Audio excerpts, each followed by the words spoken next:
The rifle barrel didn't waver, even as the stranger's horse stamped in the twilight. "State your business or ride on," Nora Bennett called out, her voice steadier than her hands. Behind her, 3 pairs of eyes watched through the cabin's broken window, children who'd already lost too much. The man tipped his hat, revealing a face weathered by Montana sun and something gentler. "Name's Colt Ramsey, ma'am. Your fence is down. Thought you should know before your stock wanders onto my father's land." That simple warning would ignite a war neither of them saw coming. Before we begin this journey through the unforgiving beauty of 1882 Montana, I invite you to stay with us until the very end, because what starts as a simple act of neighborly kindness will become a battle that tests everything these souls hold dear. And please, drop a comment telling me what city you're watching from. I love knowing how far these frontier stories travel across our modern world. The Montana Territory didn't forgive mistakes, and Nora Bennett had made the biggest one of her life by believing her uncle's letters. 3 months ago, standing on the platform at Chicago's Union Station with her 3 younger siblings clinging to her skirts, she'd clutched those letters like gospel. "Plenty of land, good water, a solid cabin," Uncle Thomas had written. "Room enough for all of you to start fresh." The telegram announcing his death had arrived 2 weeks into their journey west, delivered by a sympathetic station master in St. Louis who'd offered to wire them train fare back home. But there was no home to return to. The fire that killed their parents had taken that too. So Nora had pressed on, dragging 17-year-old resolve and 3 frightened children into a wilderness that cared nothing for Chicago schoolteachers or orphaned families. What she'd found at the end of that long, dusty road bore no resemblance to her uncle's promises. The cabin was half collapsed, its roof sporting more holes than shingles. The good water was a creek that ran muddy and sullen. And the land, 40 acres of stubborn Montana earth that her uncle had barely scratched before whatever illness took him. That had been 8 weeks ago. 8 weeks of backbreaking labor that left her hands blistered and bleeding. 8 weeks of watching their supplies dwindle, while the garden she'd planted with such hope yielded nothing but rocks and disappointment. 8 weeks of lying awake at night, listening to 13-year-old Samuel's hollow cough, 10-year-old Lily's whimpers, and 7-year-old Thomas Jr.'s questions about when they'd have real food again. The answers never came easily. Now, as the September sun began its descent behind the jagged peaks that ringed their valley, Nora stood in the cabin's doorway with her uncle's old Winchester rifle and watched a horseman approach. Her heart hammered against her ribs, a rhythm she'd learned to recognize as equal parts fear and defiance. Strangers in the territory meant trouble more often than not. The last visitor had been a land speculator from Helena offering her $50 for property that would have cost 10 times that back east. When she'd refused, he'd smiled with too many teeth and suggested that winter might change her mind. The one before that had been a drifter who'd eyed their meager livestock with an expression that sent Nora sleeping with the rifle beside her bed for a week. This rider was different, though. Even at a distance, she could see the quality of his horse, a big roan gelding that moved with the easy confidence of good breeding and better training. The man himself sat straight in the saddle, his hat pushed back just enough to show a face she couldn't quite make out in the fading light. "Samuel," she called over her shoulder, keeping her voice low and steady. "Get your brother and sister into the root cellar." "But Nora, now!" She heard the scrape of small feet on the packed earth floor, then Samuel's urgent whispers marshaling the younger children. Good. Whatever happened next, she'd face it alone. The rider drew closer, his hands visible and empty on the reins, a small mercy that did little to ease the knot in Nora's stomach. When he reached the boundary of what she generously called their yard, he stopped and slowly dismounted, keeping his movements deliberate and unthreatening. "That's close enough," Nora announced, raising the rifle to her shoulder. The barrel wavered slightly, more from exhaustion than fear, she told herself. "State your business or ride on." The stranger paused, then pushed his hat back further. The last rays of sunlight caught a face that looked to be somewhere in his late 20s, strong-jawed and weathered, with eyes that crinkled at the corners as if accustomed to squinting across long distances or laughing at private jokes. He wasn't laughing now, though. His expression was serious, almost concerned. "Name's Colt Ramsey, ma'am." His voice carried easily across the 30 feet between them, deeper than she'd expected and touched with the lazy drawl she'd learned belonged to men who'd been born to this land rather than imported like herself. My father owns the Triple R Ranch, borders your property to the north and west. Nora's finger tightened on the trigger. She'd heard of the Triple R. Everyone within 50 miles had heard of it. The Ramseys were Montana royalty, cattle barons who'd claimed thousands of acres when the territory was still wild, and the tribe still fought to keep what had been theirs for generations. Men like that didn't ride up to failing homesteads to pass the time of day. I know who the Ramseys are, she said, adding a bite to her words that she didn't quite feel. That doesn't explain what you're doing on my land. Your fence is down, ma'am. He gestured toward the northern edge of the property, where the split-rail fence her uncle had started and never finished had finally surrendered to gravity and rot. Spotted it from the ridge this morning. Figured you'd want to know before your stock wanders onto Triple R land. My father's foreman, he's not particular about whose animals he rounds up, if you take my meaning. The threat, veiled though it was, hung in the air between them. Nora's mind raced. The fence had been on her list of repairs since the day she'd arrived, but there were only so many hours in a day and only one pair of hands capable of the heavy work. Samuel tried his best, but he was still a boy, and his cough had been getting worse. I appreciate the warning, she said carefully, not lowering the rifle. I'll see to it. Colt Ramsey's eyes traveled over the property, taking in the sagging cabin, the pathetic excuse for a barn, the garden that had yielded more heartbreak than vegetables. Nora felt heat rise in her cheeks. She knew what he saw: failure, desperation, the foolish dreams of an Eastern girl who'd had no business trying to tame land that broke men twice her size and 10 times her experience. But when his gaze returned to her face, there was no mockery in it. Instead, she saw something that looked almost like respect. Begging your pardon, ma'am, but that fence is a 3-day job for a man who knows what he's doing. And that's assuming he's got the materials and the tools and doesn't have to stop for other chores. He paused, seeming to measure his next words. I could have some of my men ride over tomorrow, get it sorted for you. Pride, stupid, stubborn pride that her mother had always warned would be her downfall, flared hot in Nora's chest. I don't accept charity, Mr. Ramsey. Wasn't offering charity. His tone remained even, unbothered by her sharp response. Out here, we call it being neighborly. You'd do the same for me, I expect, if circumstances were different. Would she? Nora wanted to believe she would, but the truth was she'd become so consumed with survival these past weeks that she'd barely spared a thought for the people living beyond her 40 struggling acres. Neighborly belonged to a world of church socials and borrowed cups of sugar, not to this hard land where winter could kill you and your fellow man might beat it to the punch. I don't need your help, she said, but even to her own ears the words sounded hollow. Colt Ramsey's expression shifted, not quite a smile, but something warmer than the cautious neutrality he'd worn since dismounting. Didn't say you needed it, ma'am. Said I was offering it. There's a difference. Before Nora could respond, a small voice piped up from behind her. Nora? Is the bad man gone? She closed her eyes briefly, fighting the urge to curse. So much for the children staying hidden in the root cellar. Thomas Jr., named for the father he barely remembered and the uncle he'd never met, had never mastered the art of staying quiet when fear got the better of him. It's all right, Tommy, she called back without turning, unwilling to take her eyes off Colt Ramsey. Go back inside with Sam and Lily. But it was too late.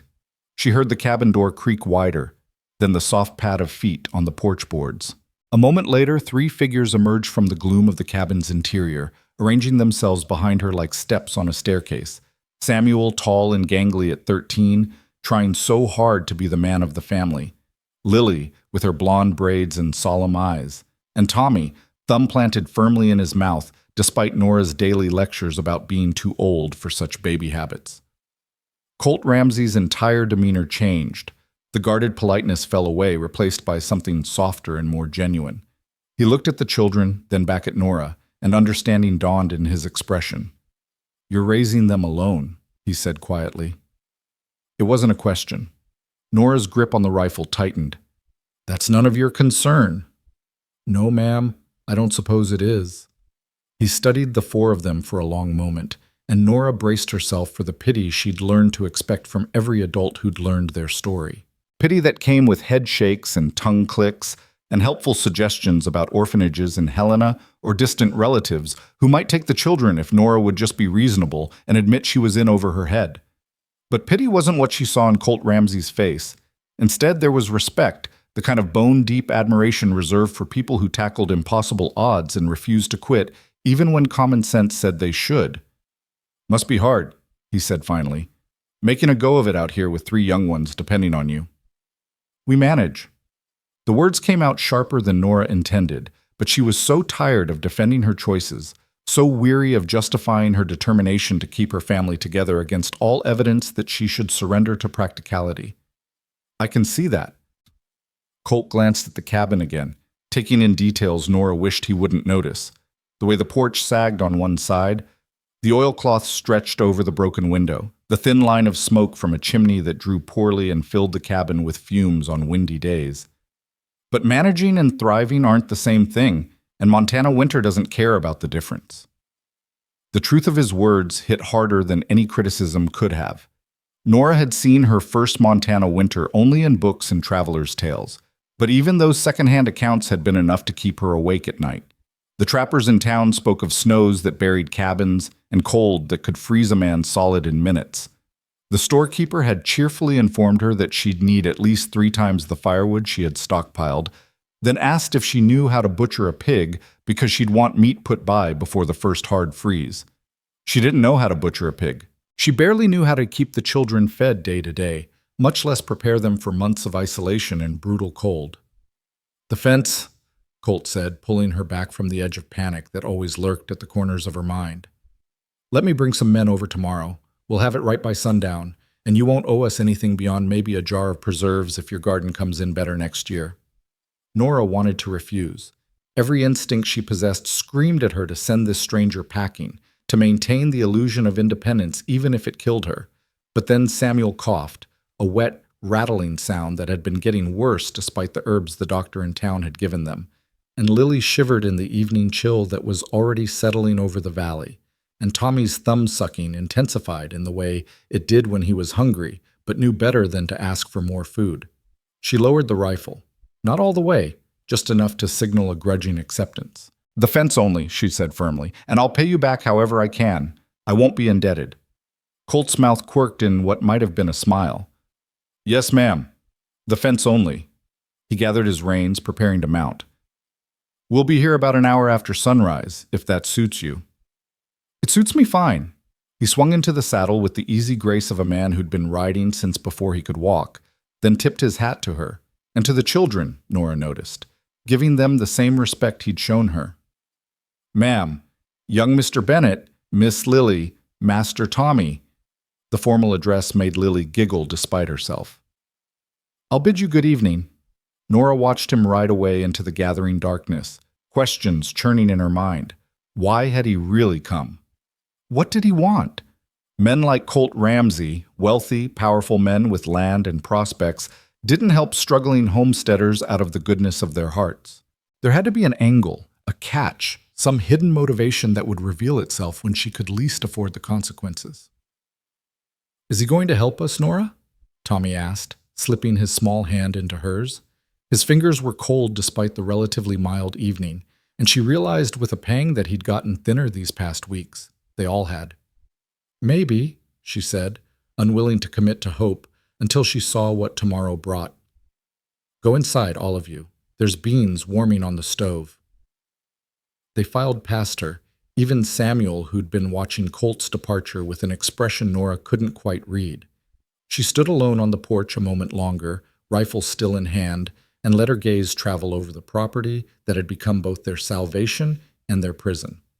The land rolled away in all directions, endless and indifferent. To the north and west, she could just make out the distant shapes of the Triple R's better fences, their solid posts and tight wire a stark contrast to her uncle's half-finished split-rail embarrassment. To the south and east, more homesteads like hers dotted the valley floor, islands of human persistence in an ocean of grass and stone. Somewhere out there, Colt Ramsey was riding home to a ranch that probably had more outbuildings than her entire property, to a family who'd never known what it meant to count pennies or stretch beans to feed 4 people for 3 days. And yet he'd looked at her children with kindness rather than pity, had offered help without making her feel small. That scared her more than any threat could have. Nora had learned the hard way that kindness often came with strings attached, and the gentler the offer, the sharper the strings cut when they pulled taut. True to his word, Colt Ramsey appeared the next morning with the sunrise and 3 ranch hands in tow. Nora watched from the cabin window as they unloaded tools and lumber from a flatbed wagon.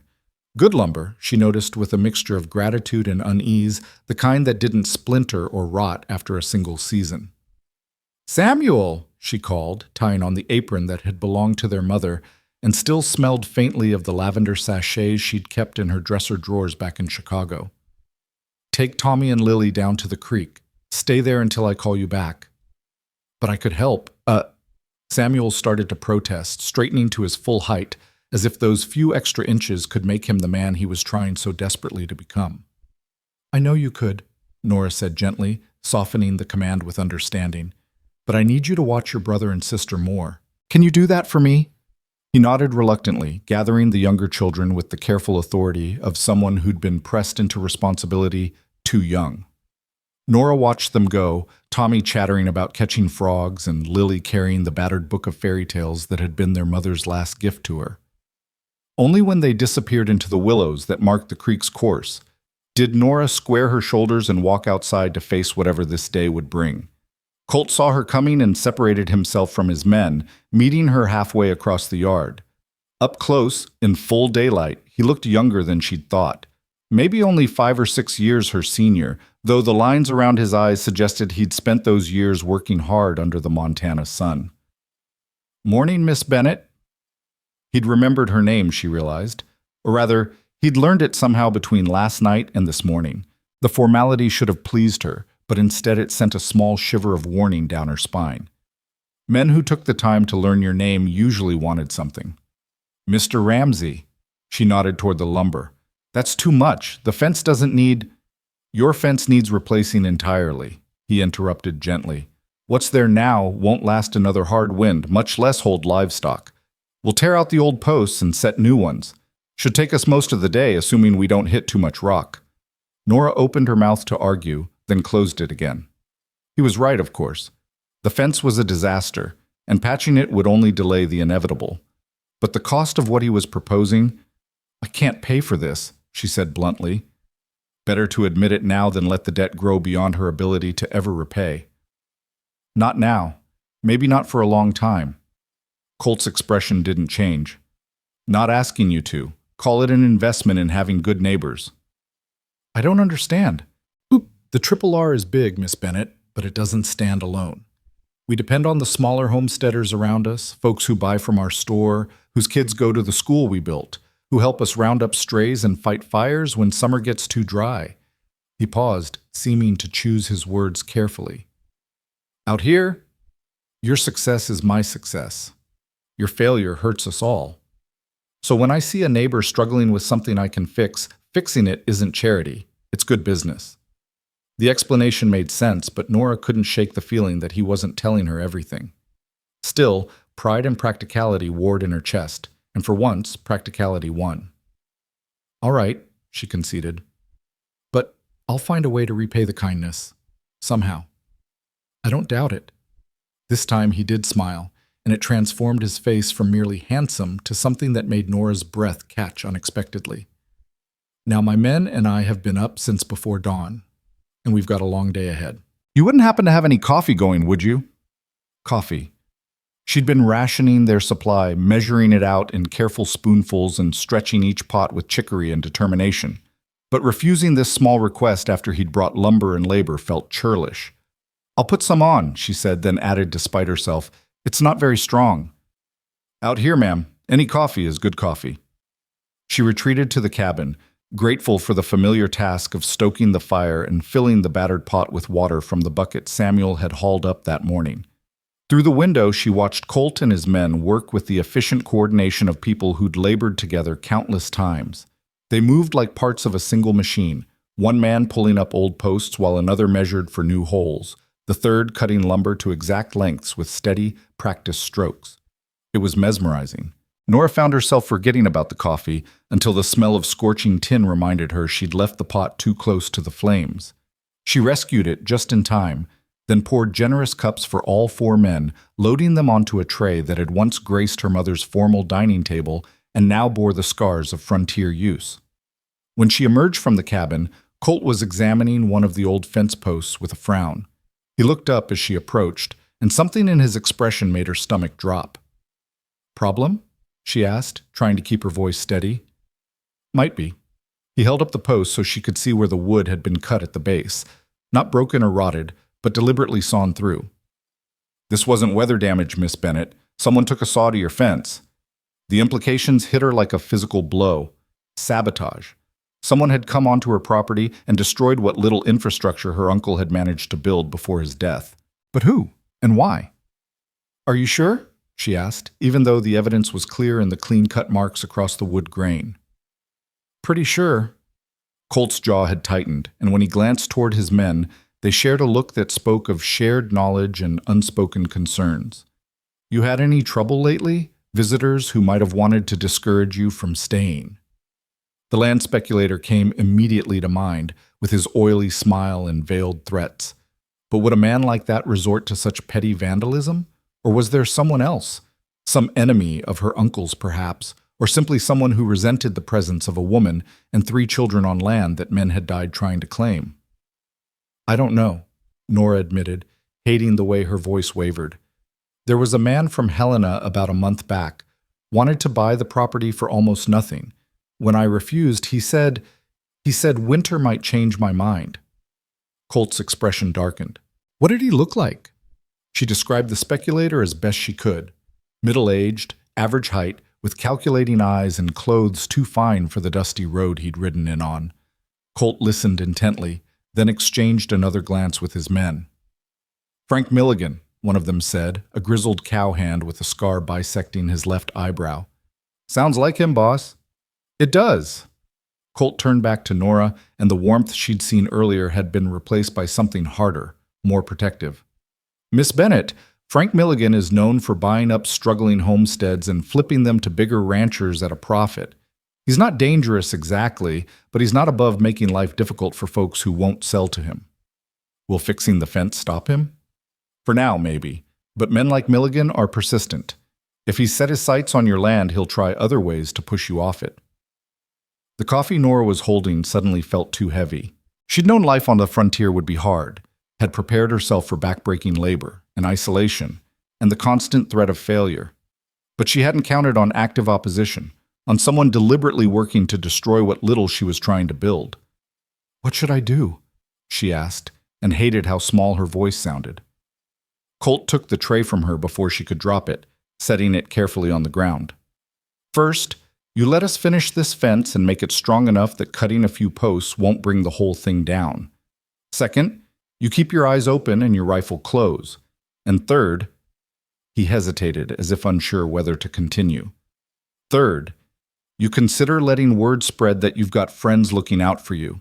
Sometimes that's enough to discourage troublemakers." "Friends," Nora repeated, tasting the word. She hadn't had friends since leaving Chicago, had been too busy surviving to make social calls or attend church socials. The isolation hadn't bothered her much. She'd always been self-sufficient, even before circumstance demanded it, but now she saw the weakness in her solitude. "If you'll have them," Colt said quietly. "The Triple R looks after its neighbors, Miss Bennett, and whether you like it or not, that includes you and yours." She wanted to argue, to maintain that she needed no one's protection and would succeed or fail on her own merits. But as she looked at the sawn fence post in Colt's hands, at the worry in his eyes and the determined set of his jaw, Nora realized that pride was a luxury she could no longer afford. "I'd appreciate that," she said finally, each word costing her something. "Thank you." The rest of the day passed in a blur of activity. True to Colt's prediction, they hit rock about midway through the fence line, and the sound of pickaxes striking stone rang across the valley like church bells.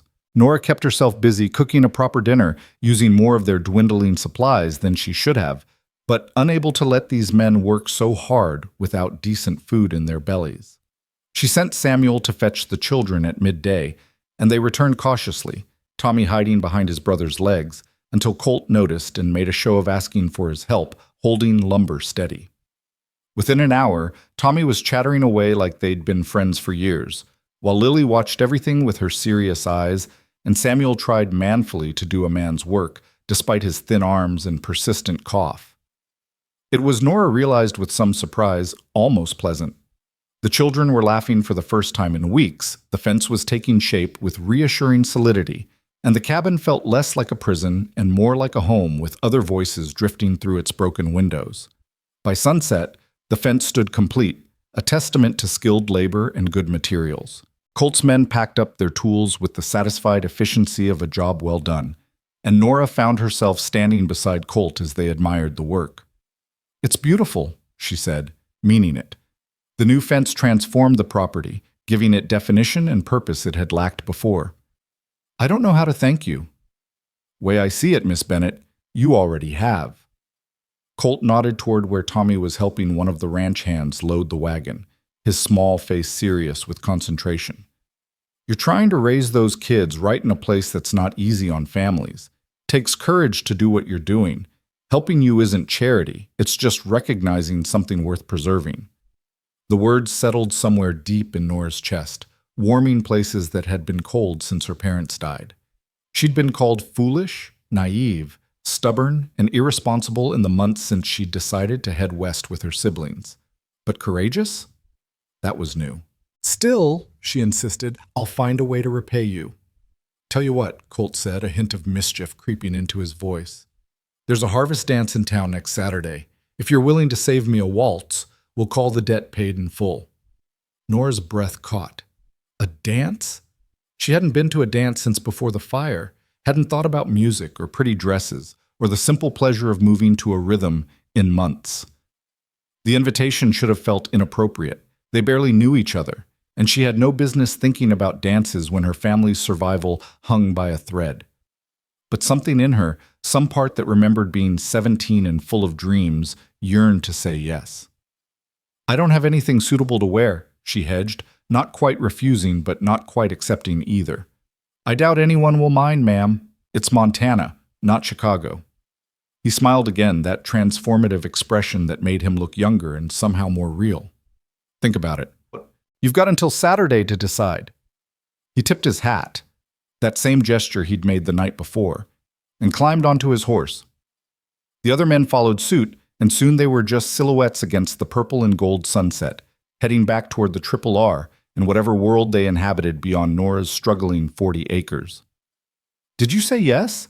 Lily asked from beside her, making Nora jump. She hadn't heard the girl approach. "I didn't say anything," Nora replied, watching the riders disappear into the dusk. "But you wanted to." It wasn't a question. Lily had always been too perceptive for her own good, seeing things adults tried to hide and understanding connections others missed. "Maybe," Nora admitted. "But wanting something and being able to have it are different things, sweetheart. We've got work to do here, and dances are—" She trailed off, unable to finish the sentence. "Are what?" Lily pressed. "For other people. People whose lives aren't balanced on a knife's edge." But even as she said it, Nora's hand drifted to her hair, smoothing wayward strands that had escaped her bun. And when she went to bed that night, she dreamed not of failing crops or winter storms, but of waltzing in a barn strung with lanterns while Colt Ramsey's hands held hers steady and sure. Outside, the new fence stood guard under the stars, solid and straight, and on the northern ridge overlooking the property, a figure on horseback watched the cabin's windows go dark one by one before turning his mount toward home and whatever report he would deliver to the man who'd sent him to observe. The game, it seemed, was just beginning. The week that followed the fence raising passed in a rhythm Nora had almost forgotten existed, the rhythm of hope mixed with honest labor. Each morning brought Colt Ramsey riding up from the Triple R with something new. Seed for a winter crop that might still take root if they worked fast. Tools her uncle should have owned but never had. Advice delivered casually as if he just happened to be passing by and thought she might like to know that rotating livestock would help the grass recover, or that banking earth against the cabin's foundation before first snow could mean the difference between comfort and misery. He never stayed long those first few days. An hour here, maybe two, there, always careful to maintain a respectful distance and always leaving before the sun reached its zenith. But his presence transformed the property in ways that went beyond the physical improvements. Samuel stopped coughing quite so much once Colt brought medicine from the Triple R's well-stocked stores. Lily smiled more often, especially when Colt remembered to ask about her fairy tale book, and listened with genuine interest as she explained the difference between good fairies and wicked ones. And Tommy followed Colt around like a devoted puppy whenever the rancher visited, absorbing knowledge about horses and cattle and the thousands of small skills that separated men who thrived on the frontier from those who merely survived. Nora watched these transformations with a mixture of gratitude and fear. Gratitude because her siblings were blooming under the attention of someone who treated them like they mattered, who saw potential rather than burden when he looked at 3 orphaned children. Fear because she recognized the dangerous territory they were entering, the space where dependence masqueraded as friendship, and where the inevitable day when Colt stopped coming would hurt worse than if he'd never started. She tried to maintain boundaries to keep their interactions strictly neighborly and professional. But boundaries were hard to enforce when a man showed up with lumber for the barn repair and stayed to help Samuel learn how to swing a hammer without smashing his thumb. When he brought books for Lily from the Triple R's library, real books with intact spines and illustrations that made the girl's eyes shine. When he carved a wooden horse for Tommy with his pocket knife while sitting on the porch in the cooling evenings, his hands moving with unconscious skill while he talked about nothing and everything. By Thursday, Nora had stopped pretending she wasn't looking forward to his visits. By Friday, she'd caught herself checking her reflection in the cracked mirror above the washstand and worrying about the state of her hair. And by Saturday morning, when she should have been focusing on the 100 tasks that still needed doing before winter, she was instead standing in front of her pitiful wardrobe and trying to decide if she had anything remotely suitable for a harvest dance. "The blue one," Lily announced from the doorway, making Nora jump for the second time that week. The girl really needed to learn to make noise when she moved. "I'm not going to the dance," Nora said automatically, even as her fingers drifted to the blue calico dress that had been her Sunday best back in Chicago. It was plain by city standards, no lace, no elaborate trim, but the color brought out her eyes and the cut was flattering even after months of hard work had changed her figure from soft to lean. "You should go," Samuel said, appearing behind his sister with Tommy in tow. When had her siblings started conspiring against her? "We can manage for one evening, and you never do anything for yourself anymore." The observation stung because it was true. Every decision Nora made, every sacrifice and compromise and moment of grinding persistence was for them. She'd stop being Nora the person and become Nora the caretaker, Nora the provider, Nora the sole barrier between her siblings and a world that had already taken too much from them. But going to a dance felt frivolous, dangerous, like admitting she was still young enough to want things that had nothing to do with survival. "Mr. Ramsey asked you special," Tommy added, his lisp making the words almost unbearably sweet. It would be rude to say no. Out of the mouths of babes, Nora thought, with a mixture of amusement and resignation. When had 7-year-old Tommy become an expert on social etiquette? "If I go," she said slowly, watching 3 faces light up with premature victory, "you 3 have to promise me you'll stay inside after dark, keep the fire banked, and not open the door for anyone except Mr. Ramsey when he brings me home."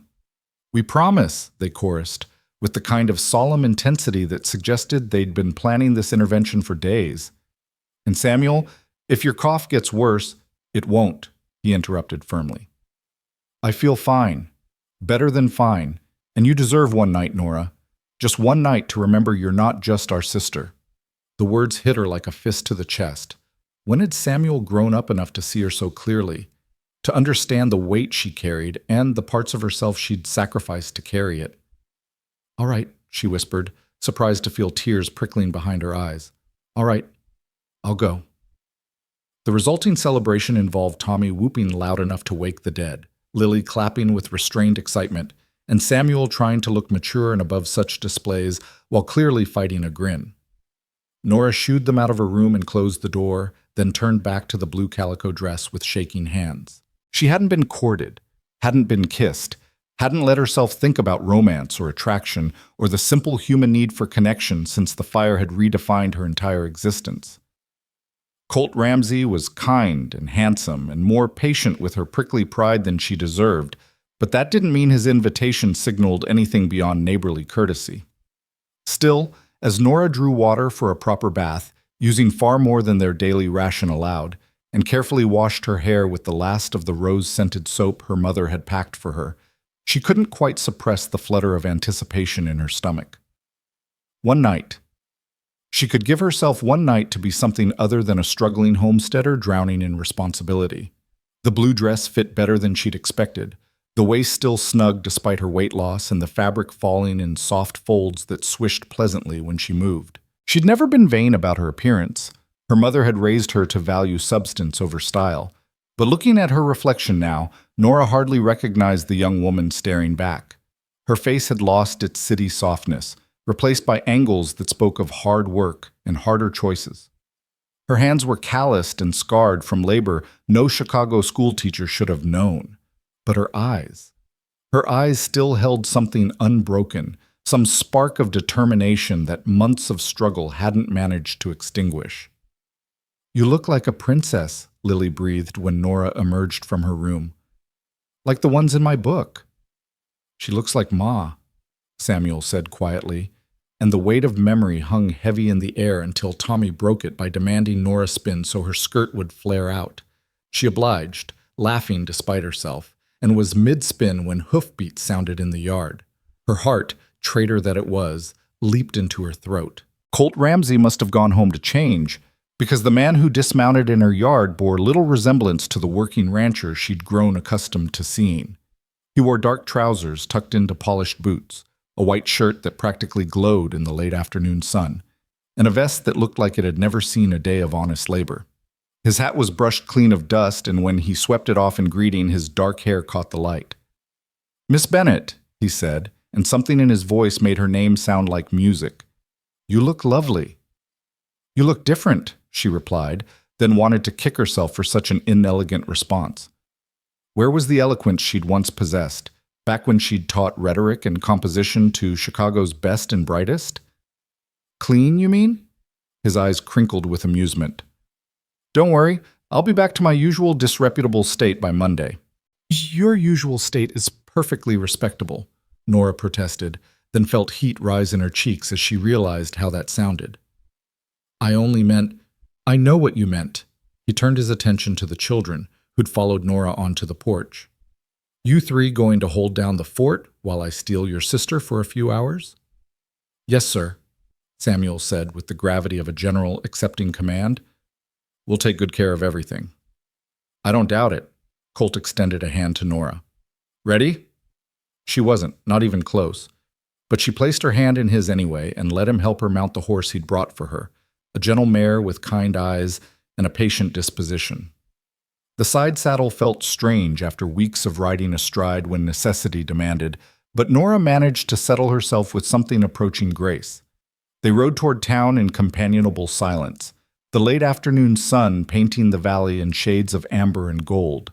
Nora tried not to think about how close Colt was riding beside her, or how naturally her mare matched pace with his gelding, or how the clean scent of soap and leather that surrounded him made her acutely aware of her own freshly washed skin beneath the calico dress. "You've been avoiding asking me something," Colt said finally, breaking the silence as they crested a ridge that gave them a sweeping view of the valley below. "I can see the question in your eyes every time I ride up. Might as well get it out in the open." Nora's hands tightened on the reins. She'd thought she'd been more subtle than that, had tried so hard to accept his help with grace rather than suspicion. But he was right. The question had been burning in her mind since that first evening when he'd warned her about the fence. "Why are you helping us?" The words came out more bluntly than she'd intended. "Men like you don't typically concern themselves with failed homesteaders and orphaned children.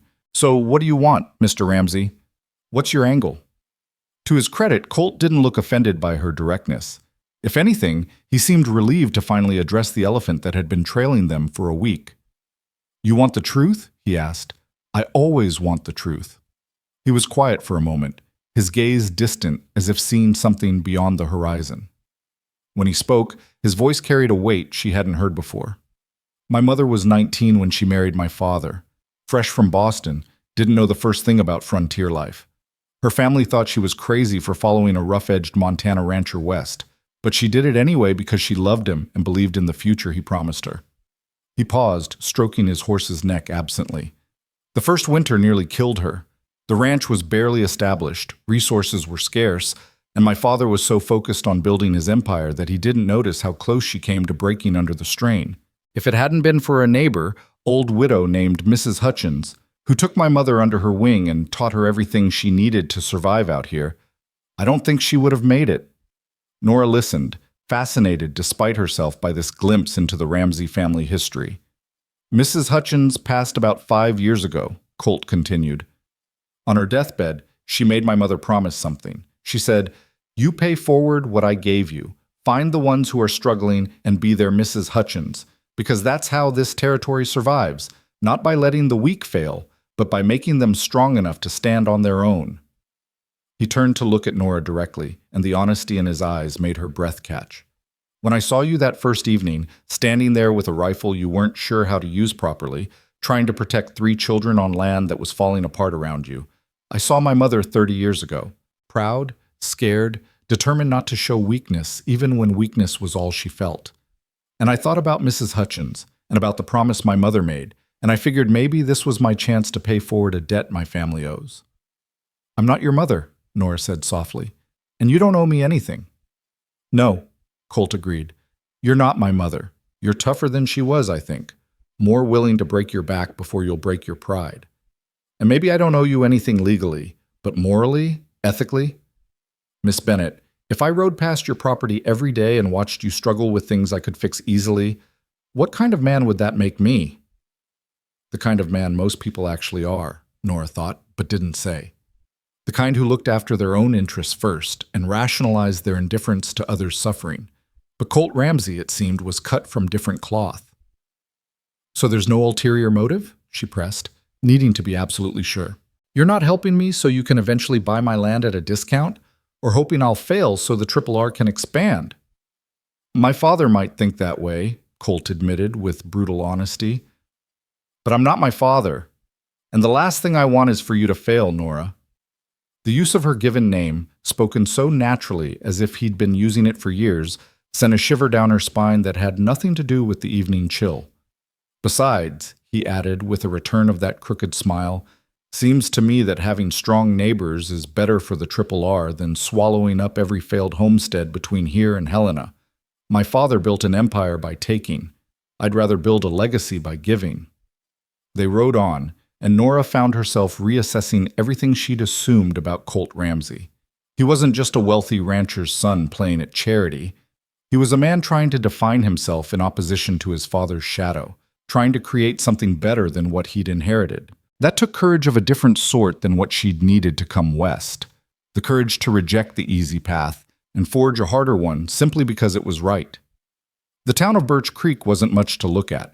A single street lined with false front buildings, a church with a too-tall steeple that seemed to mock the mountains surrounding it, and maybe 24 houses scattered in the surrounding blocks. But tonight it blazed with light and life, every lamp lit and lanterns strung between buildings like captured stars. Music drifted from the barn at the edge of town, fiddle and guitar and the rhythmic stomp of boots on wooden floors.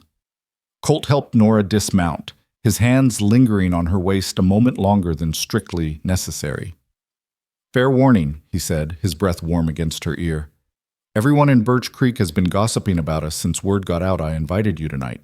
You ready to be the subject of considerable speculation, as opposed to the pity I usually receive?" Nora replied with more tartness than she felt. "I think I can manage." But managing was harder than she'd anticipated. The moment they entered the barn, Colt's hand resting lightly on the small of her back in a gesture that felt both protective and possessive, conversation faltered and heads turned. Nora recognized a few faces from her infrequent trips to town. Mrs. Henderson, who ran the general store and had always been kind about extending credit. The school teacher, Miss Appleby, who'd offered to tutor the children if Nora couldn't manage their lessons. Pastor Whitmore, and his wife, who'd brought a basket of food after her uncle's funeral. But there were other faces too, harder ones, belonging to people who'd made no secret of their belief that a woman had no business trying to run a homestead alone. Men who'd offered to help in ways that made Nora's skin crawl. Women who'd suggested with false sweetness that the children would be better off in an orphanage back east where they'd have proper care. "Colt Ramsey!" boomed a voice from across the barn, and Nora watched a broad-shouldered man with iron-gray hair and a face that suggested he'd been handsome before life hardened him push through the crowd. "Heard you were bringing a guest. Didn't believe it until I saw it with my own eyes." Colt's hand pressed more firmly against Nora's back. Reassurance or warning, she couldn't tell. "Father. Mother." He nodded to a woman who'd appeared behind the older man, her elegant bearing at odds with the rustic setting. "May I present Miss Nora Bennett. Miss Bennett, my parents, Barrett and Eleanor Ramsey." So this was the patriarch of the Triple R, the man who'd built an empire through determination and ruthlessness. Barrett Ramsey studied Nora with sharp eyes that missed nothing. Not her plain dress, not her work-roughened hands, not the way she lifted her chin in defiance of his obvious assessment. "Miss Bennett," he said finally, his tone neutral, "I've heard about your homestead. Challenging property, that. Your uncle never could make anything of it." "With respect, sir, my uncle was elderly and alone," Nora replied, keeping her voice steady. "I'm neither." Barrett's eyebrows rose, and for a moment Nora thought she'd offended him. Then he laughed, a short, barking sound that held grudging respect. "No, I don't suppose you are." He turned to his son. "She's got spine. I'll give her that. Though spine doesn't keep stock fed through winter." "Barrett," Eleanor Ramsey interjected before her husband could continue, her voice carrying the cultured tones of her Boston upbringing. "You're being rude." She smiled at Nora, and unlike her husband's assessment, there was genuine warmth in her expression. "It's lovely to meet you, my dear. Colt has spoken of nothing but your family all week. He's quite taken with those children of yours." "They're good children," Nora said, feeling defensive on their behalf. "Bright and willing and more resilient than anyone gives them credit for." "I don't doubt it," Eleanor said gently. "It takes strength to survive what you've all survived. I hope you'll forgive my husband. He measures everything in practical terms and forgets that the heart has its own mathematics." The words were kind, but Nora caught the subtle tension between husband and wife, the way Eleanor's smile didn't quite reach her eyes when she looked at Barrett. There was a story there, she thought. Maybe the same story Colt had told her on the ride into town, viewed from a different angle. Before anyone could say more, the music swelled, and couples began moving toward the center of the barn. Colt seized the opportunity to extract them from his parents' presence, guiding Nora toward the dance floor with obvious relief. "Sorry about that," he murmured, as he took her hand and placed his other at her waist. "My father has all the social grace of a wounded bear." "He's protecting his interests," Nora replied, following Colt's lead as they began to waltz. She'd learned to dance at the young ladies' academy she'd attended before her parents died, but that had been years ago and her body took a moment to remember the steps. "I can't blame him for that."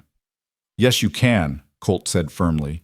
"Some things are more important than interests and empires, like common decency, like recognizing that a woman trying to raise 3 orphaned children in the middle of nowhere deserves respect, not calculation." They danced in silence for a moment, Nora's surprise at his vehemence rendering her temporarily speechless. Around them other couples swirled, ranchers with their wives, young cowboys courting starry-eyed girls, old-timers who'd probably been dancing together since Montana was still just a dream in someone's mind. "You defend me quite passionately," Nora observed finally, looking up at Colt through her lashes. "People might get the wrong idea." "Or the right one," he countered, his eyes intense on hers. "Would that be so terrible?" Nora's heart stuttered. They were moving into dangerous territory now, away from simple neighborly kindness and towards something that felt far more complicated. But before she could formulate a response, a man appeared at Colt's shoulder, tall and rangy, with a foreman's confident bearing. "Boss," he said, his tone urgent enough to override social niceties. "Got a problem. Need you outside." Colt's jaw tightened, but he maintained his composure as he turned to Nora. "I'm sorry. This won't take long." "Go," Nora said, trying to hide her disappointment. "I'll be fine." She watched him follow the foreman toward the barn's side entrance. then found herself standing alone on the edge of the dance floor. Couples continued swirling past, and Nora was acutely aware of the curious glances cast her direction. She considered retreating to the punch table when a voice spoke at her elbow. "Miss Bennett, I don't believe we've been properly introduced." Nora turned to find a man in his 50s regarding her with calculating interest. He was well-dressed in city fashion that looked out of place in Birch Creek, and something about his smile made her skin crawl. "Frank Milligan," he said, extending a hand she didn't take. "I believe we met briefly some weeks ago. I'd made you an offer on your property." The land speculator, the man Colt suspected of sabotaging her fence. Nora took an involuntary step backward. "I remember," she said coldly, "and my answer hasn't changed." Now, Milligan said, his tone dripping false sympathy. "No need for hostility. I'm simply a businessman looking out for your best interests. That land of yours, it's cursed, Miss Bennett. Your uncle knew it. Every man who's tried to work it has failed. You'd be wise to cut your losses before winter proves what summer has already suggested. My property is none of your concern, Mr. Milligan." "Oh, but it is." He moved closer, and Nora caught the scent of expensive cologne mixed with something sour underneath. "You see, I've already made arrangements with certain parties who are very interested in acquiring that particular parcel. Now, I can offer you a fair price, more than fair considering, or I can wait for nature to run its course. Either way, by spring, that land won't be yours anymore." The threat was clear despite its velvet wrapping. Nora's hands clenched at her sides, nails digging into her palms as she fought to maintain her composure. "Are you threatening me, Mr. Milligan?" "Threatening? Heavens, no. I'm simply stating facts. Montana winters are harsh on the unprepared, Miss Bennett. Accidents happen. Supplies run out. People freeze to death in their beds or starve before the spring thaw. It would be such a tragedy if those children of yours—" He didn't get to finish. Colt materialized from the shadows behind him, moving with deadly grace to position himself between Milligan and Nora. The jovial rancher who'd waltzed with her moments before had vanished, replaced by something harder and infinitely more dangerous.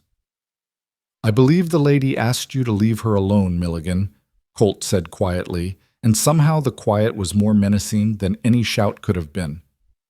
"I suggest you respect her wishes." Milligan's confident mask slipped for just a moment, revealing something ugly beneath. But he recovered quickly, offering a smile that held no warmth. "Just having a friendly conversation with a potential business partner," he said lightly. "No harm in that, surely." "The harm," Colt replied, his voice dropping even lower, "is in making threats against women and children. The harm is in thinking you can intimidate someone under my protection without consequences. And the harm, Mr. Milligan, is in not understanding when you've overstayed your welcome in this community." The two men faced each other in a tableau that drew attention from the surrounding dancers. Nora watched, heart pounding, as a silent battle of wills played out in the space between them. Finally, Milligan stepped back with a theatrical shrug. "No offense intended, I'm sure. Miss Bennett, Mr. Ramsey, enjoy your evening." He disappeared into the crowd, but not before casting one last look over his shoulder, a look that promised this wasn't finished, not by a long shot. Nora discovered she was shaking. Colt's hands came to rest on her shoulders, steadying her. "Are you all right?" he asked, concern replacing the cold fury she'd heard in his voice moments before. "He threatened my family," Nora whispered. "He actually stood there and threatened the children." "I know." Colt's hands tightened briefly on her shoulders. "And I'm going to make sure he never gets the chance to follow through. But Nora—" He waited until she met his eyes. "This is what I was worried about. Milligan is connected, and he's not above using underhanded methods to get what he wants. If he set his sights on your land, you're going to need more than fences and determination to fight him off." "Then what do I need?"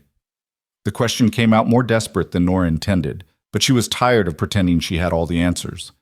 "You need allies, legal protection, and—" He hesitated, as if weighing whether to continue.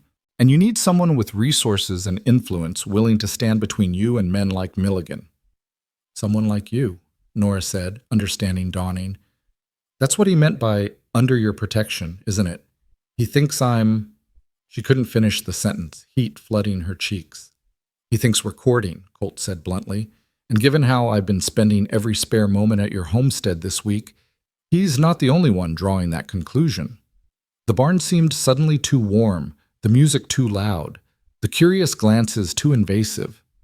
Nora pulled away from Colt's steadying hands, needing space to think, to process what he was saying.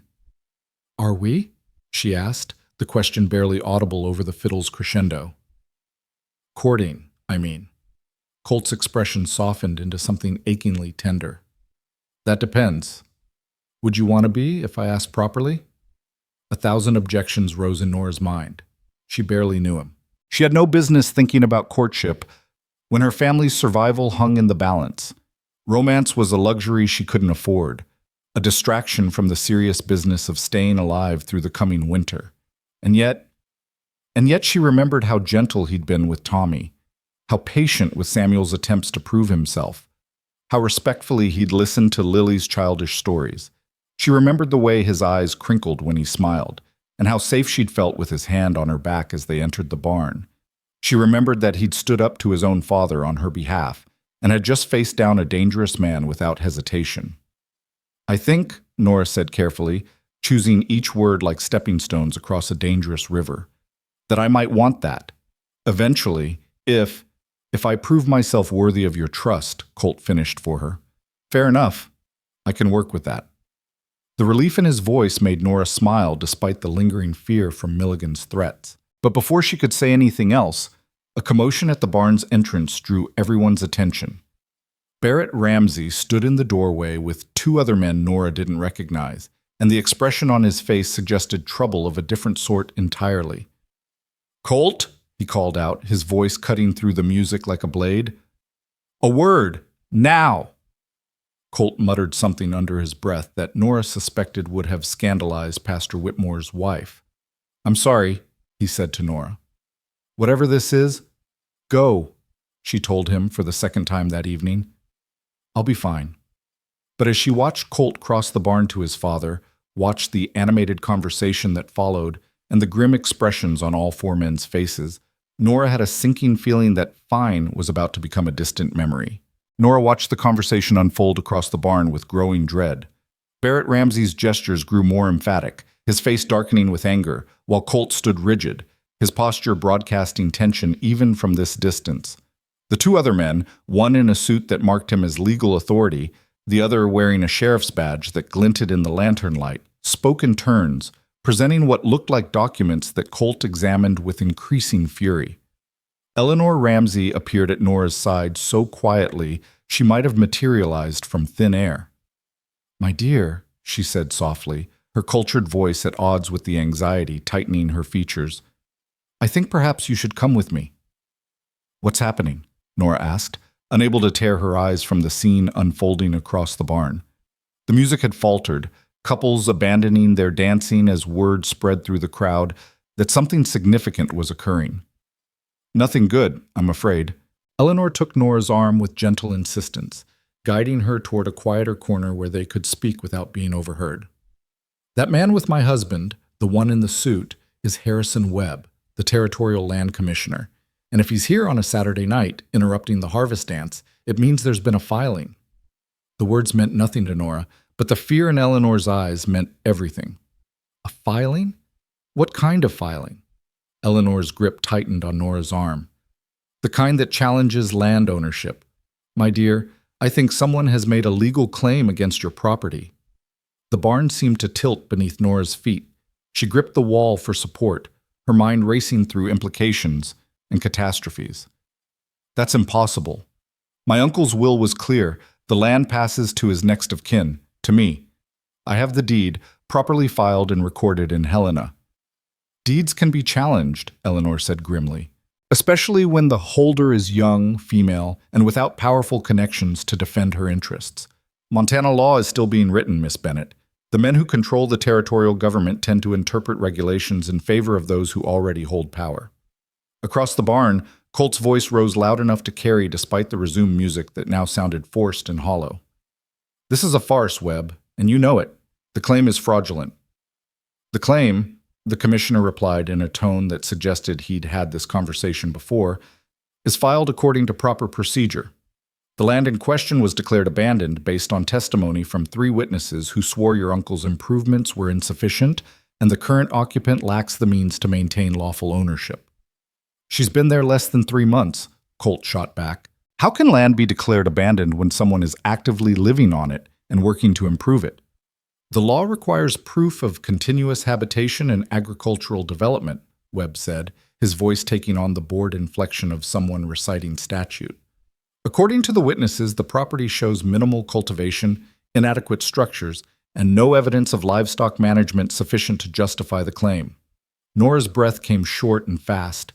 They were talking about her land, her home, her family's only chance at survival, as if it were nothing more than a disputed chess piece. And the worst part was that everything the commissioner said was technically true. She had done minimal cultivation because she'd arrived too late in the season. The structures were inadequate because her uncle had died before completing necessary repairs, and livestock management had been impossible with only 2 chickens and a temperamental goat to her name.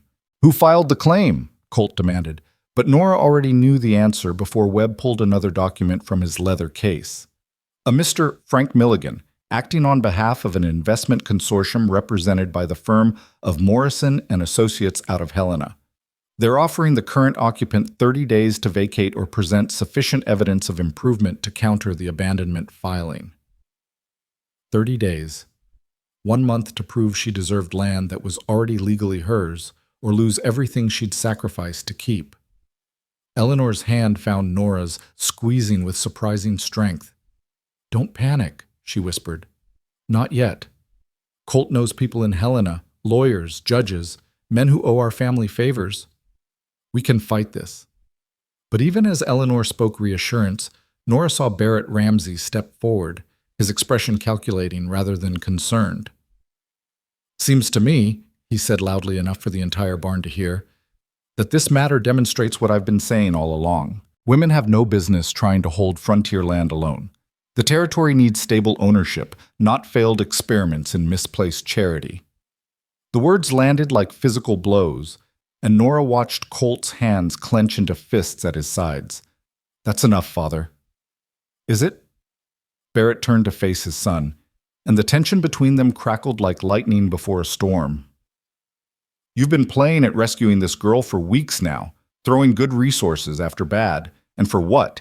So she can limp through 1 more season before reality catches up with her? This filing might be underhanded, but it's not wrong. She can't hold that land. She never could." "She's held it this long," Colt said, his voice dangerously quiet. "And with proper support, she'll continue holding it." "Proper support?" Barrett's laugh was bitter. "You mean your support? Our support? The Triple R's resources poured into a bottomless pit because you've developed some romantic notion about saving orphans and proving yourself different from your old man." The argument was spiraling beyond land disputes and legal technicalities into something older and deeper, a fundamental disagreement between father and son about what kind of men they were and what kind of legacy they wanted to leave. Nora wanted to run, to disappear before their family conflict swallowed her whole, but Eleanor's grip kept her anchored in place. "This isn't about romance," Colt said, though the way his eyes sought Nora's across the barn suggested otherwise. "This is about right and wrong. Milligan is using legal technicalities to steal land from a woman who's done nothing but try to survive against impossible odds. If we let him get away with it, what kind of precedent does that set?" "The precedent," Barrett replied coldly, "that Montana rewards the strong and eliminates the weak." Well, that's not cruelty, son. That's nature. That's cowardice." Colt's words dropped into the sudden silence like stones into still water. Hiding behind nature and precedent to justify letting good people be crushed because helping them might cost us something. Mother didn't think that way when Mrs. Hutchins saved her life. Or have you forgotten what it means to need help? Barrett's face flushed dark with anger, but before he could respond, Eleanor released Nora's hand and crossed the barn in a rustle of silk skirts. She inserted herself physically between husband and son, her small frame somehow commanding despite being dwarfed by both men. "That's enough," she said, and though her voice remained soft, it carried absolute authority. "Barrett, you will not turn this into a public spectacle. And Colt, you will remember that your father, however misguided his methods, has built everything you take for granted. She turned to the commissioner with cool dignity. Mr. Webb, I trust you'll provide us with copies of all relevant documents so our family attorney can review them properly? Webb, looking relieved at the intervention, nodded quickly. Of course, Mrs. Ramsey, though I should mention that the 30-day clock starts tomorrow at sunrise. Miss Bennett will need to present her case before the Territorial Board in Helena by November 15th if she wishes to contest the abandonment claim. November 15th. 29 days to somehow prove she could make a success of land that had already defeated stronger, more experienced homesteaders. 29 days to find resources she didn't have and knowledge she'd never possessed. 29 days to save her family from disaster. Nora realized she was going to be sick. She pushed past Eleanor, past the curious onlookers who'd abandoned all pretense of dancing, and stumbled out into the cool night air. Behind the barn, away from lanterns and judgment, she bent double and retched into the dirt, her body purging fear and fury in equal measure. She heard footsteps approach but didn't look up, too humiliated to face whoever had followed her into the darkness. Then Colt's coat settled around her shoulders, warm and smelling of leather and cedar, and his hand rested lightly on her back until the spasms passed. I'm sorry, she managed when she could speak again, wiping her mouth with the back of her hand. That wasn't very ladylike. Ladylike be damned, Colt said roughly. You have every right to fall apart right now. What Milligan's doing, what my father said, none of it is fair or just. But it's legal. Nora straightened, pulling his coat tighter around herself. That's what matters, isn't it? Not what's right, but what the law allows. The law can be fought, changed. I have money, Nora. Connections. The best lawyer in Helena owes my family multiple favors. We can build a case that proves you've been making improvements, that you're a fit landowner. With whose resources? Nora interrupted, finally turning to face him. Yours, your family's. Don't you see how that proves your father's point? I can't hold the land on my own, so I need the Ramseys to prop me up. And then what? I become just another holding in the Triple R empire, technically independent, but actually beholden to you for everything that matters? It's not like that, isn't it? She pulled his coat off and thrust it back at him, suddenly furious, at Milligan, at Barrett Ramsey, at the unfair laws and the unforgiving land, and her own stupid hope that had let her believe things might actually work out. You've been courting me, Colt, or thinking about courting me. Your father sees it, Milligan sees it, the whole damn town sees it, and now I'm fighting for my land using your money and your lawyers and your influence. How does that make me anything but a kept woman with a prettier title? Colt's jaw tightened. You're twisting this into something it's not. I want to help you because why? Nora challenged. Because you feel guilty about your family's wealth? Because you want to prove something to your father? Because you've decided I'm some damsel who needs rescuing? She wrapped her arms around herself, suddenly cold without his coat. I came west to build something of my own, Colt. Not to be saved by some white knight who needs a project to feel good about himself. The words were cruel, more cruel than she meant them to be, but Nora was too raw to soften the blow. She watched pain flash across Colt's face before his expression shuddered into careful neutrality. Is that what you think I am? He asked quietly. Some privileged rancher playing at charity? You think everything this past week, the time with your siblings, the conversations, the dance tonight, you think that was all just me looking for a project? I don't know what to think anymore. Nora's anger was already fading, leaving exhaustion in its wake. I'm tired, Colt. So tired of fighting for every scrap of dignity, every small victory. And now I have to go home and tell Samuel and Lily and Tommy that we might lose everything anyway.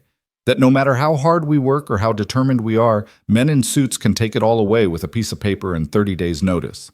Colt reached for her, then stopped himself, his hands falling uselessly to his sides. Let me help, please. Not because you need rescuing, but because I care about what happens to you and your family. Because fighting alone when you don't have to is just pride wearing a martyr's crown. His words echoed uncomfortably close to truths Nora didn't want to acknowledge. She was proud, had always been proud, and that pride had kept her going through months of hardship that should have broken her. But maybe pride and wisdom weren't the same thing. Maybe knowing when to accept help was strength rather than weakness. Before she could respond, the barn door burst open and a small figure pelted toward them with single-minded determination. Nora's heart lurched as she recognized Tommy, his face streaked with tears and his breath coming in panicked gasps. "Tommy?" She caught him as he threw himself at her. "What are you doing here? You're supposed to be home with Samuel and—" "Sam's coughing," Tommy sobbed into her dress. "Real bad, Nora. He can't stop, and there's blood, and Lily's scared, and I didn't know what to do, so I took the horse, and—" Nora's world narrowed to a single point of terror. Samuel. Blood. She looked at Colt and saw her fear reflected in his eyes. "We have to go," she said, already moving toward the front of the barn where the horses were tied. "Now." "I'll get the doctor," Colt said, grabbing her arm to stop her headlong rush. "Doc Brennan's inside. I saw him earlier. You ride back with Tommy. I'll bring the doctor right behind you." Nora wanted to argue, to insist she didn't need his help, but Samuel's welfare mattered more than her pride. She nodded sharply and let Colt boost her onto her mare, then pulled Tommy up behind her. The boy's arms wrapped around her waist with desperate strength as she kicked the horse into a gallop that would have scandalized her riding instructor back in Chicago. The ride home passed in a blur of darkness and fear. Tommy clung to her like a burr, his small body shaking with sobs he was trying to muffle against her back. Nora pushed the mare harder than she should have, conscious of time passing with each hoofbeat, of Samuel growing weaker with every moment she spent on this endless road. When they finally reached the cabin, Lily met them at the door, her face white as parchment. "He won't wake up," she whispered. "I tried shaking him gentle like you showed me, but he won't wake up, Nora." Nora thrust the mare's reins at Tommy and ran inside. Samuel lay on his narrow bed, his skin gray in the lamplight and his breathing shallow and labored. Blood stained the corner of his mouth and the pillow beneath his head. Not much, but enough to transform simple illness into something terrifying. "Sam." Nora knelt beside him, pressing her palm to his forehead. His skin burned beneath her touch, fever hot and slick with sweat. "Samuel, can you hear me?" His eyelids fluttered but didn't open. His breath rattled in his chest like dice in a cup, wet and wrong. Nora had heard that sound before, in the final days before her parents died, and the memory sent ice flooding through her veins. "He started coughing right after you left," Lily said from the doorway, her voice small and scared. "At first it was normal, but then it got worse and worse, and he said his chest hurt, and then there was blood, and—" Her words dissolved into frightened tears. Nora gathered her sister close with one arm while keeping her other hand on Samuel's too-hot forehead. "It's all right, sweetheart. The doctor is coming. Colt went to get the doctor, and they'll be here soon, and everything will be all right." The lie tasted bitter on her tongue. She had no idea if everything would be all right. Samuel's cough had been getting progressively worse despite the medicine Colt had brought, and now it had escalated into something that looked horribly like pneumonia or worse. Out here, far from real medical facilities and with winter approaching, illness could kill as surely as any bullet. Time stretched and warped. Nora wet a cloth and bathed Samuel's face, trying to bring his fever down. She propped him at an angle that might help him breathe easier. She spoke to him continuously, nonsense words of comfort and reassurance that might penetrate whatever fevered darkness held him. Lily and Tommy huddled together in the corner, too frightened to cry anymore, just watching with enormous eyes as their sister fought to keep their brother alive through sheer force of will. Finally, eternally, she heard horses in the yard. Nora flew to the door and yanked it open to find Colt and an older man with a medical bag dismounting at speed. "Inside," Colt said unnecessarily, and the doctor swept past Nora with professional efficiency that somehow made the situation feel both more and less dire. Dr. Brennan examined Samuel with thorough competence, listening to his chest, checking his eyes and throat, taking his temperature with a mercury thermometer that seemed to take forever to rise to its final, damning height. When he finally straightened, his expression was grave. "Pneumonia," he confirmed what Nora had feared. "Advanced case. The boy should have been in bed days ago, not trying to do a man's work." Guilt joined fear in Nora's chest. She'd known Samuel was coughing, but she'd let him help anyway because she'd needed the help so desperately. She'd told herself it was just a cold, nothing serious, because acknowledging real illness would have meant facing how close they all were to complete collapse. "Can you help him?"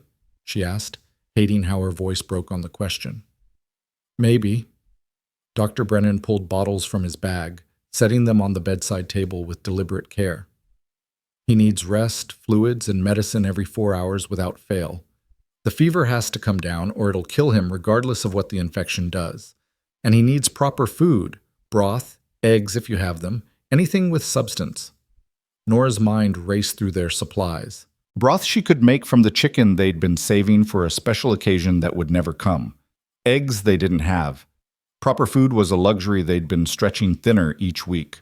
"I'll see to it," Colt said from behind her, somehow reading her panicked inventory in the set of her shoulders. "I'll bring supplies from the Triple R. Everything Dr. Brennan prescribes." "I can't." Nora started to protest, then stopped herself. This wasn't about pride anymore. This was about Samuel's life. "Thank you," she said instead, the words costing her something but necessary nonetheless. Dr. Brennan stayed through the night, monitoring Samuel's breathing and adjusting his treatment as needed. Colt stayed too, ignoring Nora's half-hearted suggestions that he should go home. He made himself useful in quiet ways, keeping the fire fed, brewing willow bark tea for Samuel's fever, entertaining Tommy and Lily with stories that distracted them from their fear.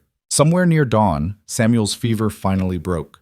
His breathing eased, and color began returning to his gray cheeks. Dr. Brennan nodded with satisfaction. "He's past the crisis," he announced, "though he'll need weeks of recovery and absolutely no physical labor. That cough nearly destroyed his lungs, Miss Bennett. Another day or two and—" He didn't finish the sentence. He didn't need to. Relief made Nora's knees weak. She sank into the chair beside Samuel's bed and let her head drop forward, too exhausted even for tears. A warm hand settled on her shoulder, Colt's hand, steady and reassuring. "He's going to be all right," Colt said softly. "Your brother is going to be fine." But even as gratitude for Samuel's survival flooded through her, Nora couldn't forget the larger problem still looming, the abandonment claim, the 30 days that had already dwindled to 28, the impossible choice between accepting help that might save her land but cost her independence, or maintaining pride that might cost her everything. Dr. Brennan packed his bag with efficient movements. "I'll check on the boy tomorrow," he said, then paused at the door. "Miss Bennett, I'll be submitting a written statement about your brother's condition. Might help with your legal situation, proof of continuous habitation and genuine hardship rather than abandonment." He glanced at Colt. "Figure young Ramsey here will make sure it gets to the right people." After the doctor left, silence settled over the cabin, broken only by Samuel's steady breathing and the crackle of the fire. Lily and Tommy had fallen asleep curled together on the floor, wrapped in blankets that Colt had tucked around them. Nora watched the children sleep and tried to imagine explaining to them that despite everything, despite their courage and resilience and desperate hope, they were going to lose their home anyway. "I'm sorry," Colt said quietly from where he stood near the fire, "for what my father said at the dance, for putting you in a position where you feel obligated to accept help, for all of it." "Your father was right, though." Nora's voice sounded hollow to her own ears. "I can't hold this land alone. I thought determination and hard work would be enough, but they're not. They never were." "You're not alone," Colt reminded her. "You have me. You have my mother, who's already planning how to support your case before the territorial board. You have Dr. Brennan and the other people in Birch Creek who've watched you fight for months and respect what you're trying to do. And at what cost?" Nora turned to look at him, this man who'd somehow become essential to her family's survival in the span of a single week. "If I win this fight using Ramsey resources, what does that make me? What example does that set for Samuel and Lily and Tommy about standing on your own feet?" Colt crossed the cabin to kneel beside her chair, bringing his eyes level with hers. "It sets the example that asking for help when you need it is wisdom, not weakness. That community means people supporting each other through hard times. That accepting a hand up isn't the same as accepting defeat." He paused, seeming to gather courage. "And it sets the example that sometimes the strongest thing you can do is let someone care about you." The words hung between them, heavy with implication. Nora studied his face, the concern etched in the lines around his eyes, the exhaustion from staying awake all night helping with Samuel, the determination that suggested he wasn't going to back down no matter how many times she pushed him away. "Why do you care?" she whispered. "Really? Not the story about Mrs. Hutchins or paying forward debt? Why do you care what happens to me and my siblings?" Colt's hand came up to cup her cheek, his calloused palm warm against her skin. Because when I look at you, I see the kind of strength my father has forgotten exists. The strength to keep going when everything says quit, to protect what matters regardless of cost. Because your siblings light up the ranch every time I visit, and I've realized my life was emptier than I knew before they filled it with their questions and laughter. And because, he drew a shaky breath, because somewhere between fixing your fence and waltzing with you at that dance, I fell in love with who you are, Nora Bennett, with your pride and your courage, and your refusal to be anything less than exactly yourself. The confession stole Nora's breath. She wanted to tell him he was crazy, that love didn't happen in a week, that he was confusing attraction with admiration or protective instinct with deeper feeling. But looking into his eyes, seeing the truth laid bare there, she couldn't deny what her own heart had been whispering since that first evening when he'd looked at her children with respect instead of pity. I don't know what I feel, she admitted honestly. Everything is too tangled up, gratitude and fear and this pull toward you that I'm not sure I can trust. How do I know what's real when I need you so desperately for practical reasons? You don't, Colt said simply. Not right now. Maybe not for months. But Nora, I'm willing to wait. I'm willing to help you fight this legal battle and prove your land claim and get through the winter, and then, when the crisis has passed and you're standing on solid ground, I'll ask you again. I'll ask if what you feel is real, and whatever answer you give me then, I'll accept it. It was, Nora realized, the most honest offer anyone had ever made her. No pressure, no demands, just a promise to stand beside her through the hardship and let her decide about the future when she could think clearly again. The board meeting is in Helena, she said, shifting back to practicalities because emotions were too raw to navigate right now. That's 3 days travel minimum. I can't leave Samuel while he's recovering, and I can't take the children with me. My mother will stay with them, Colt interrupted. She's already volunteered. And before you argue, consider that having Eleanor Ramsey vouching for your family's stability carries weight with the territorial board. They're all men who remember when she was fresh from Boston and struggling to survive. They respect her. Nora wanted to argue anyway, but she was too tired and too frightened to keep fighting every offer of help. All right, she conceded, but I'm paying back every cent this costs, even if it takes me years. Deal. Colt's smile was gentle. Though I'll warn you now, my mother doesn't work for money. She'll collect her payment in family dinners and the chance to spoil your siblings rotten. Despite everything, Nora found herself smiling back. I think we can manage that. Outside, the sky was lightening toward dawn, painting the cabin's interior in shades of gray and gold. Samuel stirred in his sleep, his breathing still labored but steady. Tommy and Lily remained curled together like puppies, finding comfort in each other's presence. And Colt stayed beside Nora's chair, his presence a quiet promise that she didn't have to face the coming battle alone. The fight for her land was just beginning. 28 days to prepare a case, gather evidence, convince a board of territorial commissioners that a young woman with 3 orphaned siblings deserved to keep what was legally hers. 28 days to prove that determination and heart could outweigh money and influence and the entrenched belief that women had no place holding frontier property alone. But as the sun broke over the mountains, painting the valley in liquid gold, Nora felt something she hadn't allowed herself in months. Hope. Not the desperate, grasping hope of someone drowning, but the solid, grounded hope of someone who'd found allies worth trusting and a cause worth fighting for. She looked at Colt, at this man who'd somehow become essential to her family's survival, and made a choice. Maybe it was the right choice, maybe it wasn't, but it was hers to make, and she'd live with the consequences whatever they might be. When we go to Helena, she said quietly, we fight together. Equal partners, not rescuer and victim. Whatever happens with the land claim, whatever happens between us, it happens as equals. Colt's smile could have lit the whole territory. I wouldn't have it any other way. The days that followed blurred together in a frenzy of preparation that left Nora feeling like she was trying to build a cathedral with toothpicks and prayer. Eleanor Ramsey arrived at the cabin the morning after Samuel's crisis with a wagon full of supplies and a determination that brooked no argument. She swept through the small space like a benevolent storm, reorganizing the kitchen, restocking the pantry, and setting up a proper sick room for Samuel with efficiency that spoke of years managing a large household. Don't hover, she told Nora kindly but firmly when she caught her lingering in the doorway for the third time. Your brother needs rest and proper nursing, both of which I'm perfectly capable of providing. What he doesn't need is you wearing yourself to bone worrying over him when you should be preparing for Helena. Nora wanted to protest, but Eleanor's logic was irrefutable. Samuel was improving daily under the older woman's care, his color returning and his breathing clearing as the medicine did its work. Lily had already fallen half in love with Eleanor, following her around the cabin and absorbing lessons in cooking and housekeeping that Nora had never had time to teach properly. Even Tommy, usually shy with strangers, had warmed to Eleanor's gentle authority and dry humor. So Nora threw herself into preparation for the territorial board hearing with the same fierce determination she'd applied to every other impossible task these past months. Colt brought the lawyer he'd promised, a sharp-eyed man named Jonathan Blackwood, who'd made his reputation defending homesteaders against predatory land companies. Blackwood spent 3 days at the cabin, documenting every improvement Nora had made, photographing the property with a camera that seemed like magic, and interviewing neighbors Nora hadn't even known she had about her character and work ethic.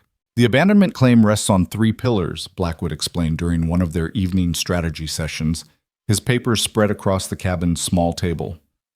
Insufficient improvements, lack of continuous habitation, and inability to maintain productive use. We need to demolish all 3. The improvements are insufficient, though, Nora said, forcing herself to be realistic. My uncle barely scratched the surface before he died, and I've only had 3 months. The cabin's still half ruined, the barn's barely standing. But you've made demonstrable progress, Blackwood interrupted, tapping one of the photographs. The fence, completely rebuilt with quality materials. The garden, planted and tended even if the yield was poor this first season. The well, cleaned and repaired. And most importantly, you've maintained continuous residence despite hardships that would have driven most men to abandon the claim. Milligan's witnesses will dispute that, Colt said from where he sat near the fire, reviewing legal documents with a frown. They'll say she's been absent from the property, unable to work it properly because of her responsibilities to the children.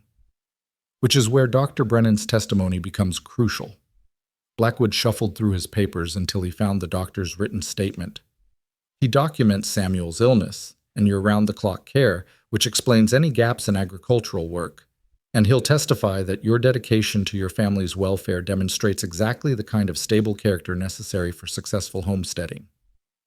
The logic was sound, but Nora couldn't shake the feeling that they were building their case on sand. Everything depended on convincing a board of men who likely shared Barrett Ramsey's views about women and property, that she deserved to keep land they probably believed should go to someone stronger, more experienced, more male. What about Milligan's investment consortium, she asked, voicing the fear that had kept her awake the past 3 nights. Surely they have resources we can't match. Lawyers, witnesses, political connections. They do, Blackwood admitted, but they also have a weakness. The consortium's representative is Morrison and Associates, which has a reputation for aggressive land acquisition that borders on fraud. 3 of their previous claims have been overturned on appeal, and the territorial government is sensitive about appearing to favor wealthy speculators over genuine homesteaders. He leaned forward, his expression intent. If we can prove that Milligan's witnesses were paid to testify falsely, or that the abandonment claim was filed in bad faith, we don't just win your case, we potentially bring down their entire operation. The stakes suddenly felt much larger than just Nora's 40 acres. She looked at Colt, seeing her own mixture of hope and trepidation reflected in his eyes. No pressure then, she said with dark humor. Colt's answering smile was wry. Just the future of frontier land rights and the precedent for every woman who comes after you. Nothing major. Despite the levity, the weight of what they were attempting settled heavy on Nora's shoulders. She'd come west to build a life for her siblings, not to become some kind of symbol for women's rights or homesteading reform. But life rarely cared what you intended, and now she found herself thrust into a role she'd never sought but couldn't refuse. The night before they were scheduled to leave for Helena, Nora sat on the porch watching stars emerge in the darkening sky. Samuel was well enough now to sit up and complain about being confined to bed, a sure sign of recovery. Lily and Tommy had already fallen asleep, exhausted from a day of helping Eleanor prepare enough food to last through Nora's absence. Inside, she could hear Eleanor humming as she tidied the kitchen and Colt's low voice as he read to Samuel from a book of Western adventures. They'd become a family of sorts, this odd collection of people thrown together by circumstance and crisis. The realization brought both comfort and fear. What would happen if she lost the land claim? Would they all scatter back to their separate lives, this brief moment of connection lost like rain in the Montana dust? The porch boards creaked as Colt emerged from the cabin and settled beside her on the steps. He didn't speak immediately, just sat close enough that their shoulders touched, sharing warmth against the evening chill. "Samuel asked me something today," he said finally. "He wanted to know if I was going to marry you." Nora's breath caught. "What did you tell him?" "The truth. That I'd like to someday if you'd have me, but that right now the most important thing was making sure you all kept your home." He paused, then added with characteristic honesty, "He seemed satisfied with that answer. Said you deserved someone who'd fight for you the way you fight for them." Tears pricked Nora's eyes. Samuel was 13 going on 30, forced by circumstance to think like an adult while still being a child. He shouldn't have to worry about such things. None of them should. They should be thinking about school and friends and which flavor of candy to buy at the general store. "Maybe," Colt agreed. "But hardship has a way of maturing people faster than time does. Those kids of yours, they're strong, Nora. Stronger than you give them credit for. They'll be fine whatever happens in Helena." "Will they?" Nora turned to look at him, needing to see his face in the starlight. "If we lose, Colt, if the board rules against us, where do we go? What do we do? I've spent everything I have on this property. There's no money for train fare back east, no family to take us in. We'll be destitute." "You won't be." His hand found hers in the darkness, fingers intertwining with quiet certainty.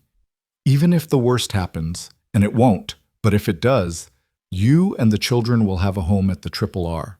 My mother's already prepared a suite of rooms.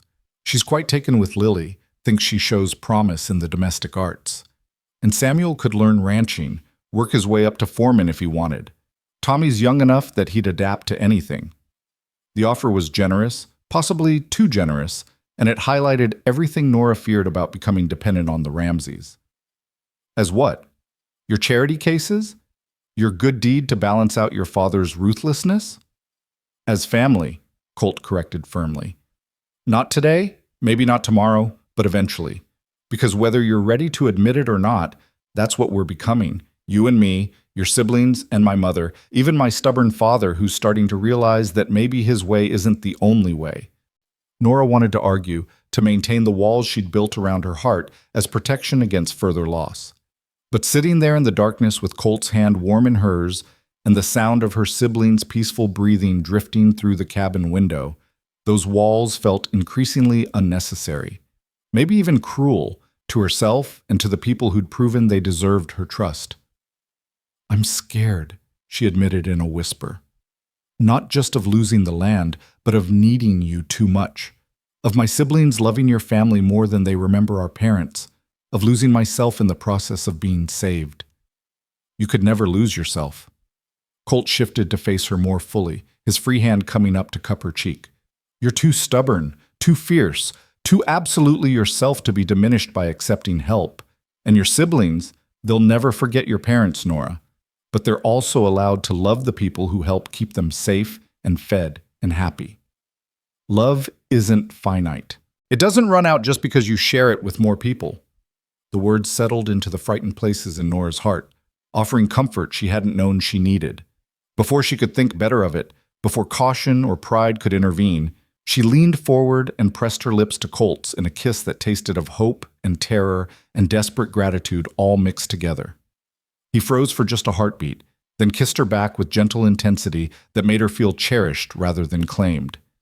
His hand slid from her cheek to tangle in her hair, and hers came up to grip his shirt, anchoring herself to this moment, this man, this feeling of being wanted for who she was rather than what she could provide.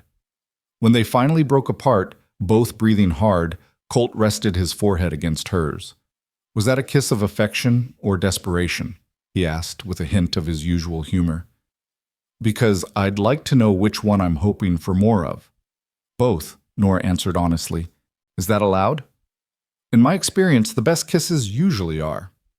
They sat in comfortable silence after that, hands still joined, watching the stars wheel overhead in their eternal patterns. Inside, Eleanor's humming had stopped, replaced by the settling sounds of a household preparing for sleep. Tomorrow, they would ride for Helena. Tomorrow, the real fight would begin. But tonight, Nora let herself simply be, not a struggling homesteader or a desperate guardian or a woman fighting impossible odds, just Nora, young and alive and held safe in the circle of Colt's arms. The journey to Helena took 4 days rather than 3 because autumn rains turned the roads to sucking mud that slowed their progress to a crawl. They traveled with Blackwood and 2 of Colt's ranch hands who served as both protection and witnesses, camping at night under canvas that leaked more than it sheltered. By the time they reached Helena, Nora was thoroughly soaked, exhausted, and terrified of what awaited them at the Territorial Commission building. Helena bustled with an energy that made Birch Creek look like a ghost town. The territorial capital drew people from across Montana and beyond, prospectors seeking claims, businessmen seeking fortunes, politicians seeking power. The streets teemed with wagons and horses, and the sidewalks overflowed with humanity in all its varied forms. Nora, who'd grown accustomed to the isolation of her homestead, found the crowds overwhelming. Colt secured them rooms at a respectable hotel, carefully booking separate accommodations to preserve propriety, even as his eyes promised that someday soon propriety might become negotiable. Nora bathed away the travel grime and changed into her blue calico dress, now carefully mended and pressed by Eleanor before their departure. Looking at her reflection in the hotel's proper mirror, she hardly recognized the woman staring back. She looked older than her years, her face bearing the stamp of hardship and determination, but there was strength in that face too, the kind of strength that came from surviving what should have broken you. The hearing was scheduled for 10 o'clock the next morning in the Commission's main chamber. Blackwood spent the evening before reviewing their strategy, drilling Nora on potential questions and coaching her on how to present herself as competent without appearing threatening to male pride. "Remember," he said for the 10th time, "these men need to believe you can succeed without requiring constant support, but they also need to feel like supporting you was their idea. It's a delicate balance, too strong, and they'll see you as unnatural, too weak, and they'll see you as incapable." "In other words," Nora said dryly, "I need to be a miraculous combination of traits that no actual human possesses." "Welcome to being a woman in Montana territory," Blackwood replied with a sardonic smile. "It's unfair, unjust, and absolutely the reality we're working with." That night, Nora slept poorly, her dreams haunted by visions of commissioners with Barrett Ramsey's face dismissing her claim with casual cruelty. She woke before dawn and spent an hour in prayer she hadn't attempted since her parents died, asking God or fate or whatever power governed the universe for the strength to speak her truth with conviction even if it didn't sway the outcome. Colt met her in the hotel dining room, looking equally sleepless but determined. "Ready?" he asked, though they both knew it was a meaningless question. Ready or not, the hearing would proceed. "As I'll ever be," Nora replied, accepting the coffee he poured for her even though her stomach was too knotted for food. The Territorial Commission building was an imposing structure of brick and authority, built to remind visitors that they stood before the machinery of government and law. Nora climbed its steps with Colt on one side and Blackwood on the other, feeling like she was approaching a gallows rather than a hearing room. Inside, they were directed to a chamber lined with wooden benches and dominated by a raised platform where 3 commissioners sat in judgment. Nora recognized the middle commissioner as Harrison Webb, the land official who delivered the abandonment notice at the harvest dance. The other 2 were strangers, older men with the weathered faces of people who'd spent decades in Montana and the skeptical expressions of people who'd seen too many failed homesteads to believe in easy success. On the opposite side of the room sat Frank Milligan with 2 lawyers who radiated expensive competence. The man smiled at Nora with predatory confidence that made her want to retreat. Instead, she lifted her chin and met his gaze steadily, refusing to give him the satisfaction of seeing her fear. Commissioner Webb called the hearing to order with a gavel strike that echoed through the chamber like a gunshot. "We're here to adjudicate the abandonment claim filed by Mr. Frank Milligan, acting on behalf of Morrison and Associates regarding property formerly belonging to Thomas Bennett, deceased, currently occupied by Miss Nora Bennett. Mr. Blackwood, you're representing the current occupant. I am, Commissioner. Blackwood rose with practiced ease. And we're here to demonstrate that not only has the property not been abandoned, but that Miss Bennett has made substantial improvements and maintained continuous lawful habitation in full accordance with territorial homesteading requirements. One of Milligan's lawyers, a sleek man with calculating eyes, stood to respond. The claim stands on documented evidence that the property shows insufficient development, that the occupant lacks means to maintain productive use, and that there have been extended periods of absence inconsistent with homesteading law. We have 3 witnesses prepared to testify to these facts. Interesting that you call them facts when they're actually opinions, Blackwood countered smoothly, and curious opinions at that, given that none of your witnesses live within 5 miles of the property in question. The commissioners exchanged glances, and Nora saw the first flicker of doubt in their expressions. Blackwood pressed his advantage, calling Dr. Brennan to testify first about Samuel's illness and Nora's devoted care. The doctor spoke with authority born of decades practicing frontier medicine, painting a picture of a young woman facing extraordinary hardship with courage and capability. In my professional opinion, Dr. Brennan concluded, Miss Bennett has demonstrated exactly the kind of character and determination necessary for successful homesteading. Her brother would have died without her constant attention, yet she still maintained the property and continued necessary improvements throughout his crisis. Milligan's lawyer tried to shake the testimony with questions about Nora's absences from the property, but Brennan held firm. A homesteader who abandons a dying family member to maintain a fence schedule isn't demonstrating good character, sir. They're demonstrating callousness. Miss Bennett's priorities were entirely appropriate. Next came the neighbors Nora hadn't known cared about her situation. Mrs. Henderson from the general store testified about Nora's regular purchases of supplies consistent with active farming.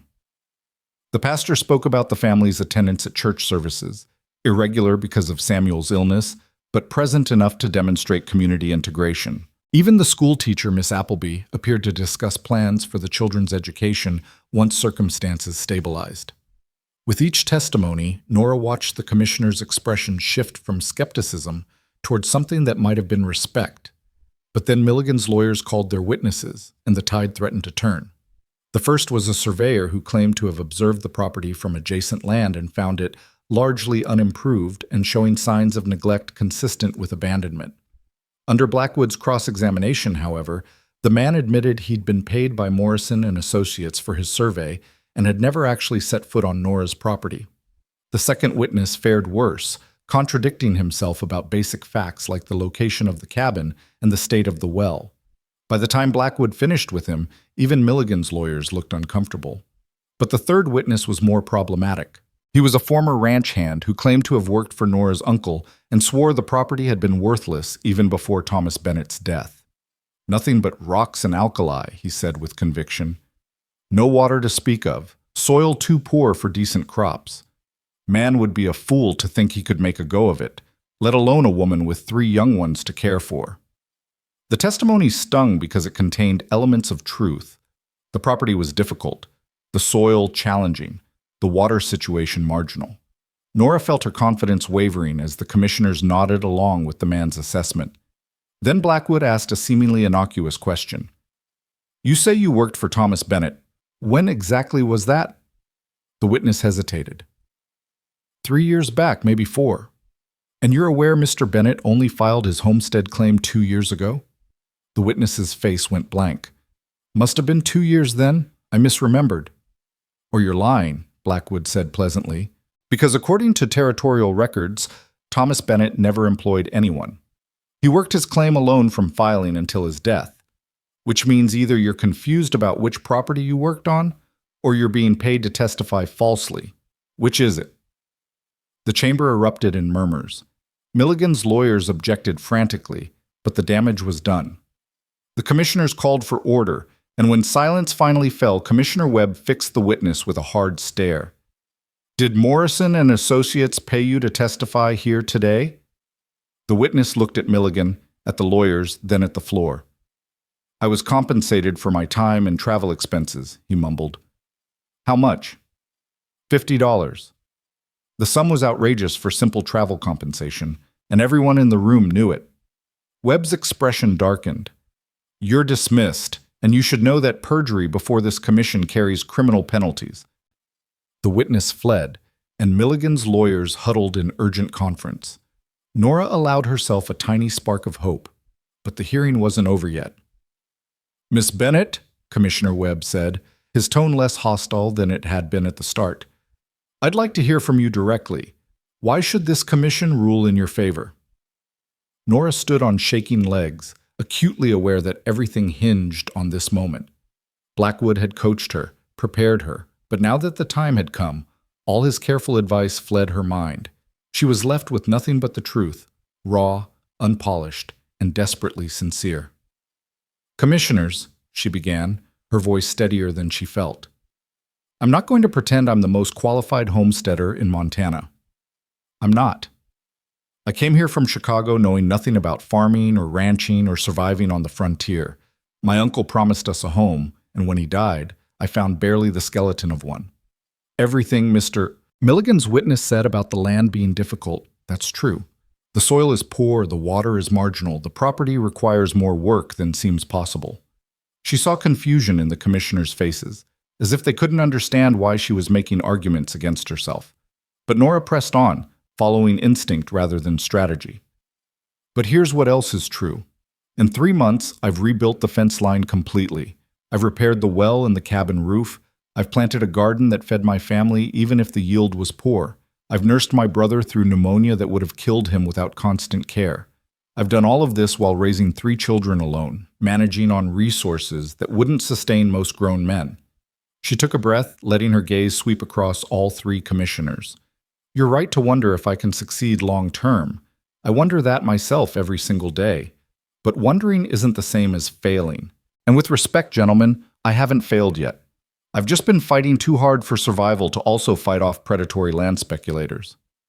The silence that followed felt heavy with significance. Commissioner Webb leaned forward, his expression unreadable. You understand that homesteading requires more than survival? That the law expects productive agricultural use? I do. And I've already made arrangements with neighboring ranchers, she gestured toward Colt, to learn proper livestock management and crop rotation.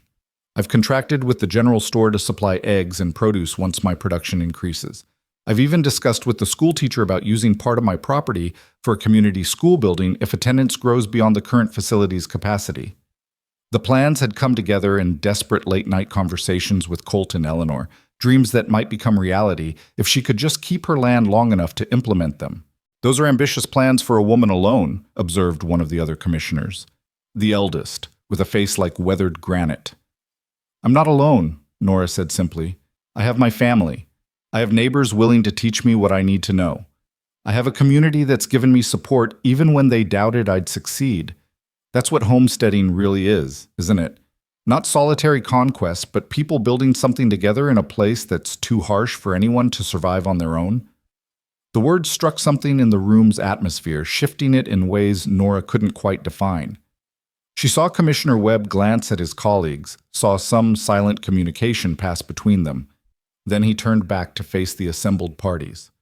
We'll take a short recess to deliberate. Please remain available for recall. The next hour was the longest of Nora's life. She paced the commission building's hallway while Colt stood sentinel and Blackwood reviewed his notes obsessively. Milligan and his lawyers huddled in whispered conversation that looked increasingly agitated. I think it went well, Colt offered at one point, catching Nora's hand as she passed him for the dozenth time. You can't know that. No, he admitted, but I know you gave them truth instead of performance, and truth has a way of resonating even with skeptical men. When they were finally called back into the chamber, Nora's heart was beating so hard she feared it might burst through her ribcage. The 3 commissioners sat in solemn formation, and Commissioner Webb held a document that would determine her family's entire future. This commission has reviewed all testimony and evidence presented regarding the abandonment claim against the property currently occupied by Miss Nora Bennett, Webb began in formal tones. We find the following. First, that the witnesses presented by Morrison and Associates lack credibility and appear to have been improperly influenced. Second, that Miss Bennet has demonstrated continuous habitation and measurable improvements consistent with homesteading law. Third, that the claim was filed in apparent bad faith as part of a pattern of predatory land acquisition by Morrison and Associates. Nora's knees went weak.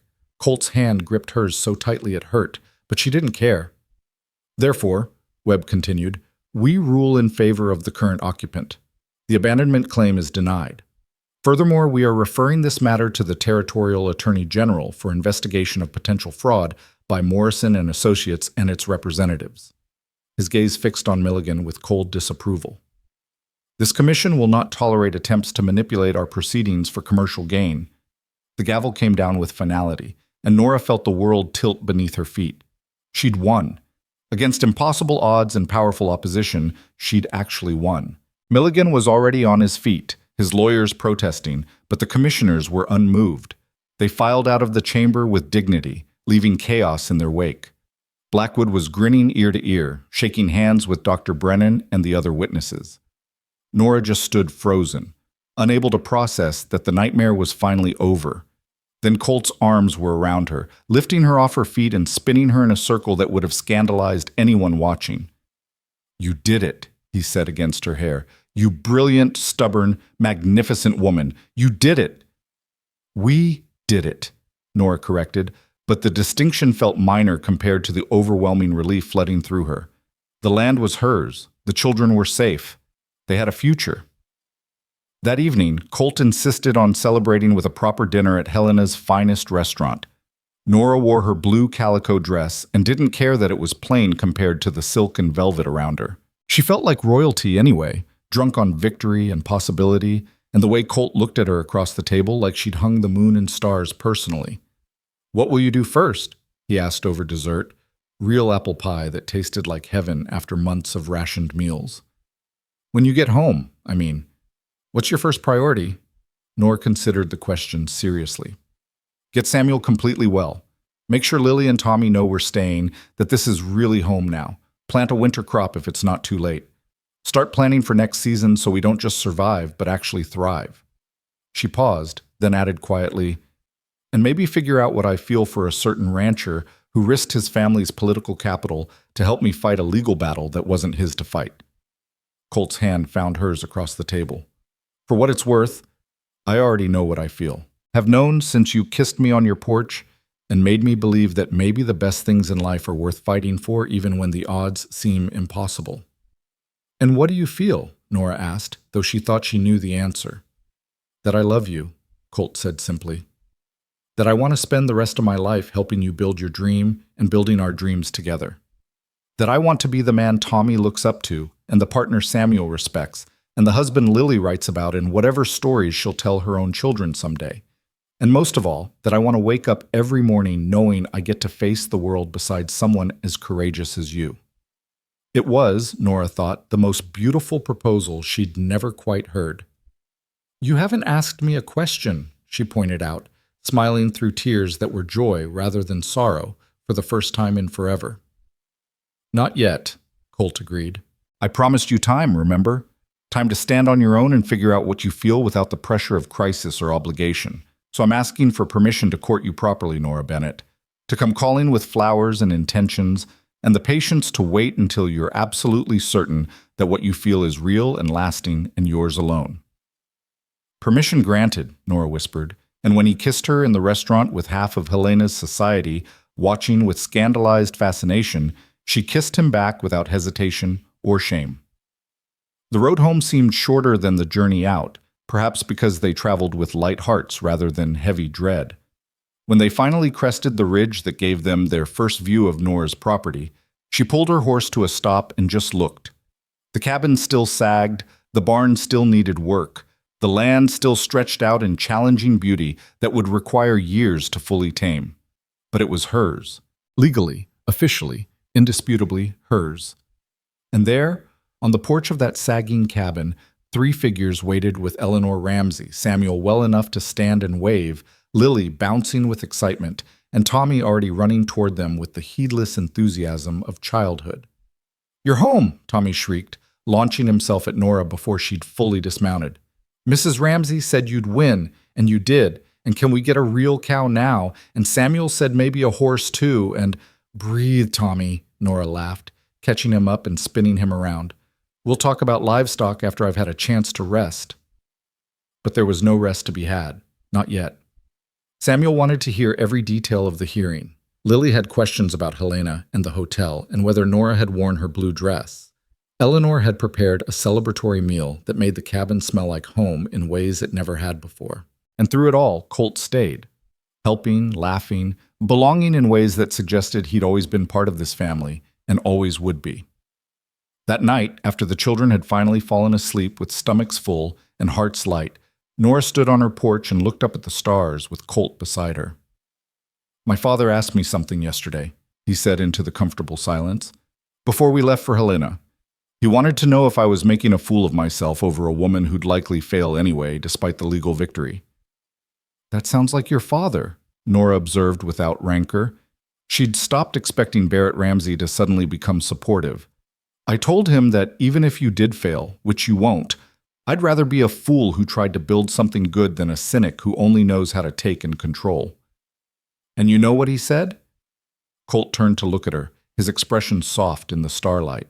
He said I reminded him of himself when he was young, and my mother was new to Montana, and everyone told him she'd never survive. He said he'd been fighting to prove them wrong for 30 years, and maybe it was time he stopped fighting and started trusting that some things are worth protecting even when they're fragile. Is that his way of apologizing? Nora asked, surprised despite herself. In his own way, yes. And he wanted me to give you this. Colt pulled a small envelope from his pocket and handed it to her. He said not to open it until morning, but that it might help with your plans for next season. Nora turned the envelope over, feeling something thick inside. When she finally opened it by lamplight, a bank draft fell out. Not a fortune, but enough to buy seed and livestock and materials for all the repairs she'd been dreaming about. The note attached was brief and in Barrett Ramsey's bold handwriting. Consider it an investment in proving me wrong. Don't waste it. I don't know what to say, Nora whispered, staring at the draft. Say you'll let us help, Colt replied. Not out of obligation or charity, but because that's what family does. Say you'll build your dream here, but let us be part of it. Say that when you're ready, whenever that is, you'll consider making our partnership permanent in every way that matters. Nora looked from the bank draft to the man beside her, then out at the land she'd fought so hard to keep. 6 months ago, she'd been a Chicago schoolteacher with no prospects beyond caring for her orphaned siblings. Now she was a Montana homesteader with a future stretching out before her like the endless prairie, difficult, beautiful, and full of possibility. I'll say yes, she told Colt, to all of it, to help and partnership and family, and to someday, when I've proven to myself that I can stand on my own, letting you ask me the question you haven't quite asked yet. His smile could have lit the whole territory. And when he kissed her under the Montana stars, with the sound of her siblings' peaceful breathing drifting through the cabin window, Nora knew she'd finally found what she'd been searching for since the day she'd left Chicago. Not just survival, but a reason to thrive.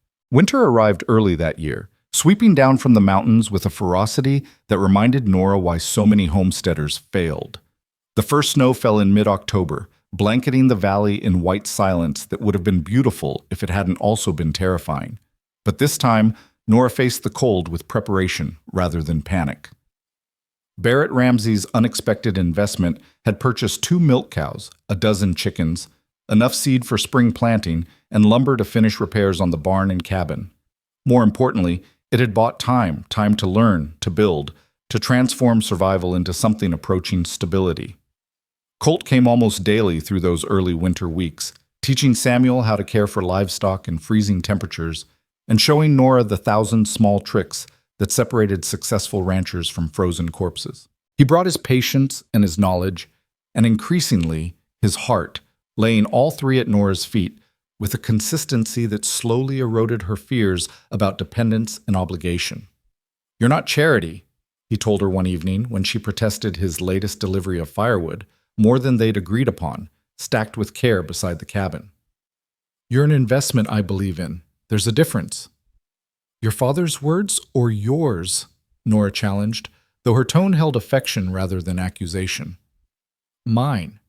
Though I'll admit the old man's been surprisingly decent lately, I think winning that legal battle reminded him what it feels like to be on the right side of justice. Colt stamped snow from his boots and stepped into the cabin's warmth, immediately drawing Tommy and Lily like magnets. Speaking of which, I have news from Helena. Nora's hands stilled on the bread dough she'd been kneading. What kind of news? The good kind. Morrison and Associates is being investigated by the Territorial Attorney General. Turns out your case wasn't the only one where they used questionable witnesses and fraudulent claims. 3 other homesteaders have come forward, and there's talk of criminal charges. His smile was fierce with satisfaction. Frank Milligan's reputation is ruined. He's left the territory entirely, and word is no land speculator will touch properties around Birch Creek for years. You didn't just save your land, Nora. You've protected every struggling homesteader in the region. The weight of that accomplishment settled around Nora's shoulders like a mantle she'd never sought but couldn't refuse. Samuel, recovering his strength day by day, looked at her with pride that made her chest tight. Even Eleanor, who'd become a regular visitor and unofficial grandmother to the children, nodded approval from where she sat teaching Lily proper embroidery stitches. All I wanted was to keep my family together, Nora said quietly. I never meant to start a crusade. The best crusades start that way, Eleanor observed, her needle flashing in the lamplight, with one person who refuses to accept that injustice is inevitable. My dear, you've done something remarkable here. I hope you're beginning to see that. Nora looked around the cabin, at the sturdy roof that no longer leaked, at the windows properly glazed against winter's bite, at the children healthy and fed and safe.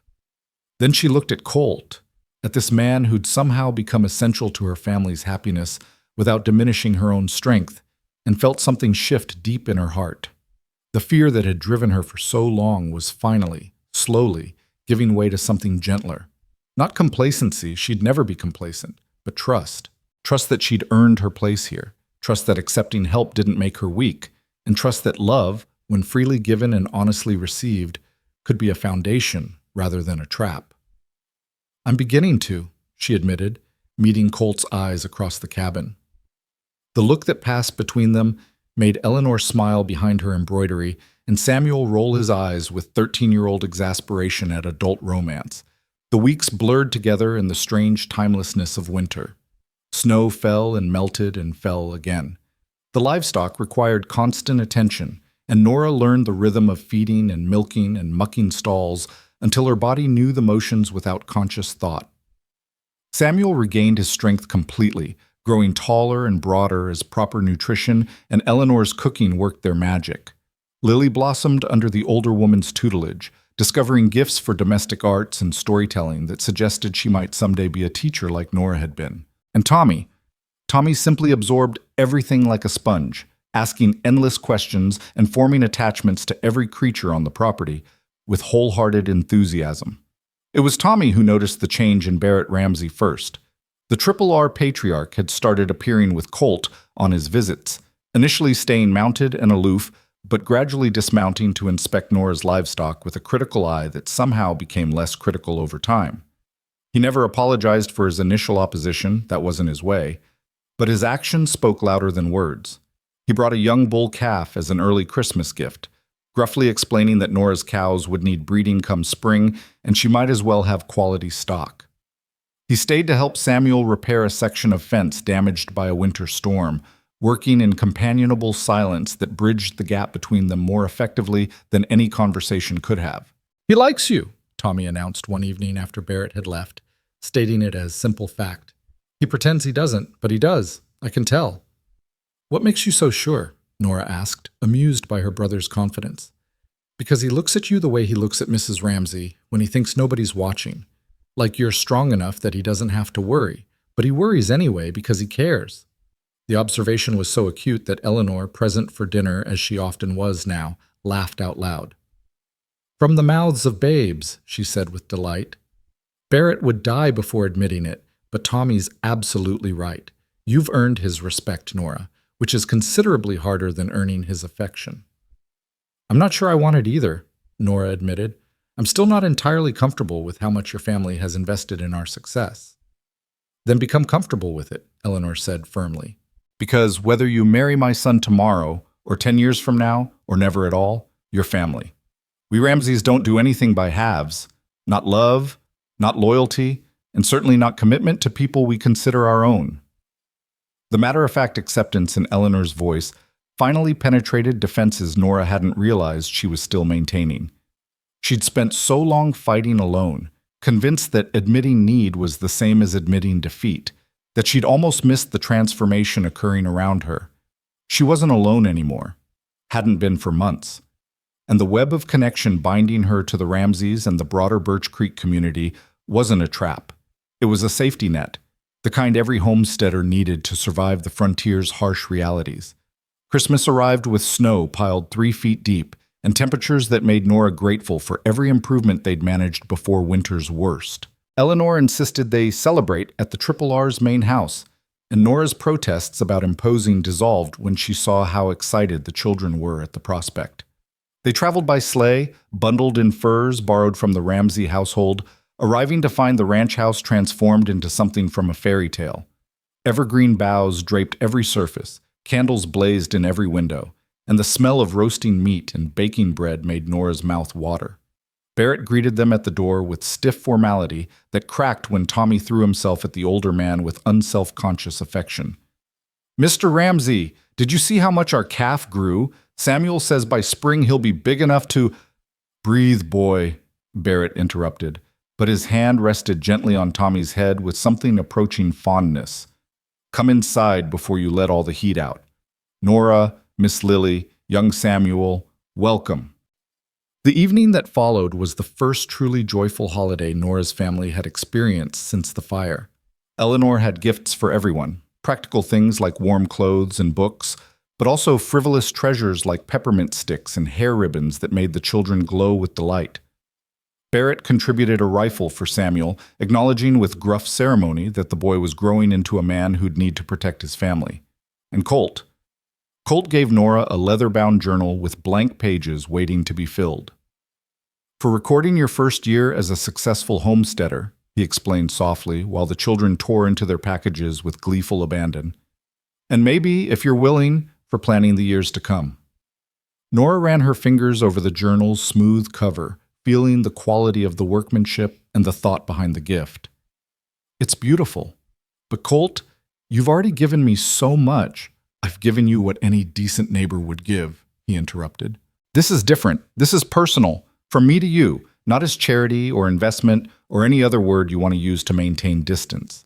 Just as a gift from someone who loves you and wants you to remember that every challenge you've overcome deserves to be recorded for posterity." The casual mention of love, said so openly in his parents' home with witnesses everywhere, made Nora's breath catch. But before she could respond, Barrett cleared his throat with obvious intent. "Since we're all gathered and in the spirit of the season," he began awkwardly, clearly uncomfortable with whatever he was about to say, "I have something I need to address." He looked directly at Nora, his weathered face serious. "Miss Bennett, I owe you an apology. Several, in fact." The room fell silent. Even the children stopped their celebration to watch this unexpected development. "I opposed your homestead from the start," Barrett continued, pushing through discomfort with the same determination he probably applied to breaking horses. "Told myself it was practical thinking, that I was just being realistic about your chances. Truth is, I was being a stubborn old fool who'd forgotten what it was like when Eleanor and I were young, and everyone said we'd fail." He glanced at his wife, who watched him with shining eyes. "You proved me wrong, Miss Bennett. Not just about your ability to hold that land, but about what strength really means. And for doubting you, for making things harder than they needed to be, I'm sorry." Nora didn't know what shocked her more, the apology itself or the obvious sincerity behind it. Barrett Ramsey didn't strike her as a man who apologized often or easily, which made the gesture all the more meaningful. "Thank you," she said simply, "because anything else would have diminished the moment. And for what it's worth, you weren't entirely wrong to doubt. I had no experience, insufficient resources, and 3 children depending on me. On paper, I should have failed." "But you didn't," Barrett said with something approaching respect. "And the reason you didn't is because you had something more important than experience or resources. You had determination and the good sense to accept help when it was offered. That's wisdom, Miss Bennet, the kind of wisdom that builds lasting legacies. He reached into his coat pocket and withdrew an envelope similar to the one Colt had delivered months ago. Which brings me to this. Call it a belated Christmas gift, or an investment in the future, or whatever lets you accept it with a clear conscience. Inside is the deed to the old Carson place, the property that borders yours to the east. 320 acres with good water and better soil than what you're currently working. Nora stared at the envelope like it might explode. I can't possibly accept— You can and you will, Barrett interrupted with a return of his usual gruffness. Because it's not just for you. That land connects your property to ours, creating a buffer against future speculators who might try what Milligan attempted. It's good business sense, which means accepting it isn't charity. It's participating in a mutually beneficial arrangement. He's been rehearsing that speech for weeks, Eleanor Stage whispered to Nora. Translation: He wants you to have it because he's grown fond of your family and is too proud to just say so. Barrett glared at his wife without heat, then turned back to Nora. There is one condition. When you marry my son, and we all know that's inevitable despite you two dancing around it like nervous colts, this land becomes part of a family trust that ensures it stays in homesteader hands rather than being absorbed into the Triple R empire. I'm trying to build something different here, Miss Bennet, something better than what I inherited.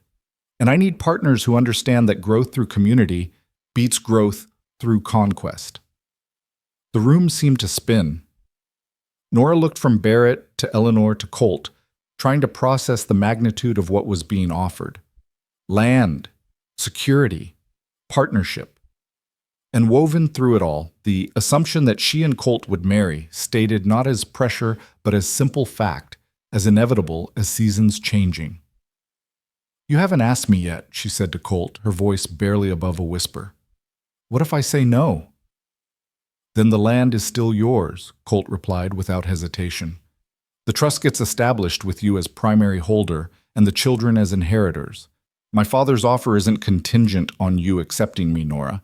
It's contingent on you accepting the vision of what this valley could become if we all work together. Something in Nora's chest, some last knot of fear and resistance, finally loosened completely. She looked around the room at the people who'd somehow become her family.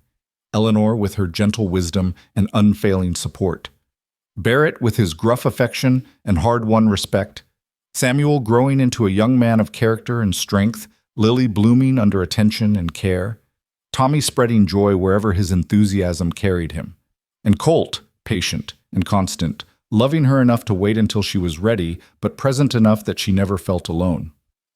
I accept, she said, meeting Barrett's eyes first, then Colt's. The land, the partnership, the vision, all of it. And? Colt prompted with a smile that suggested he knew exactly what he was asking.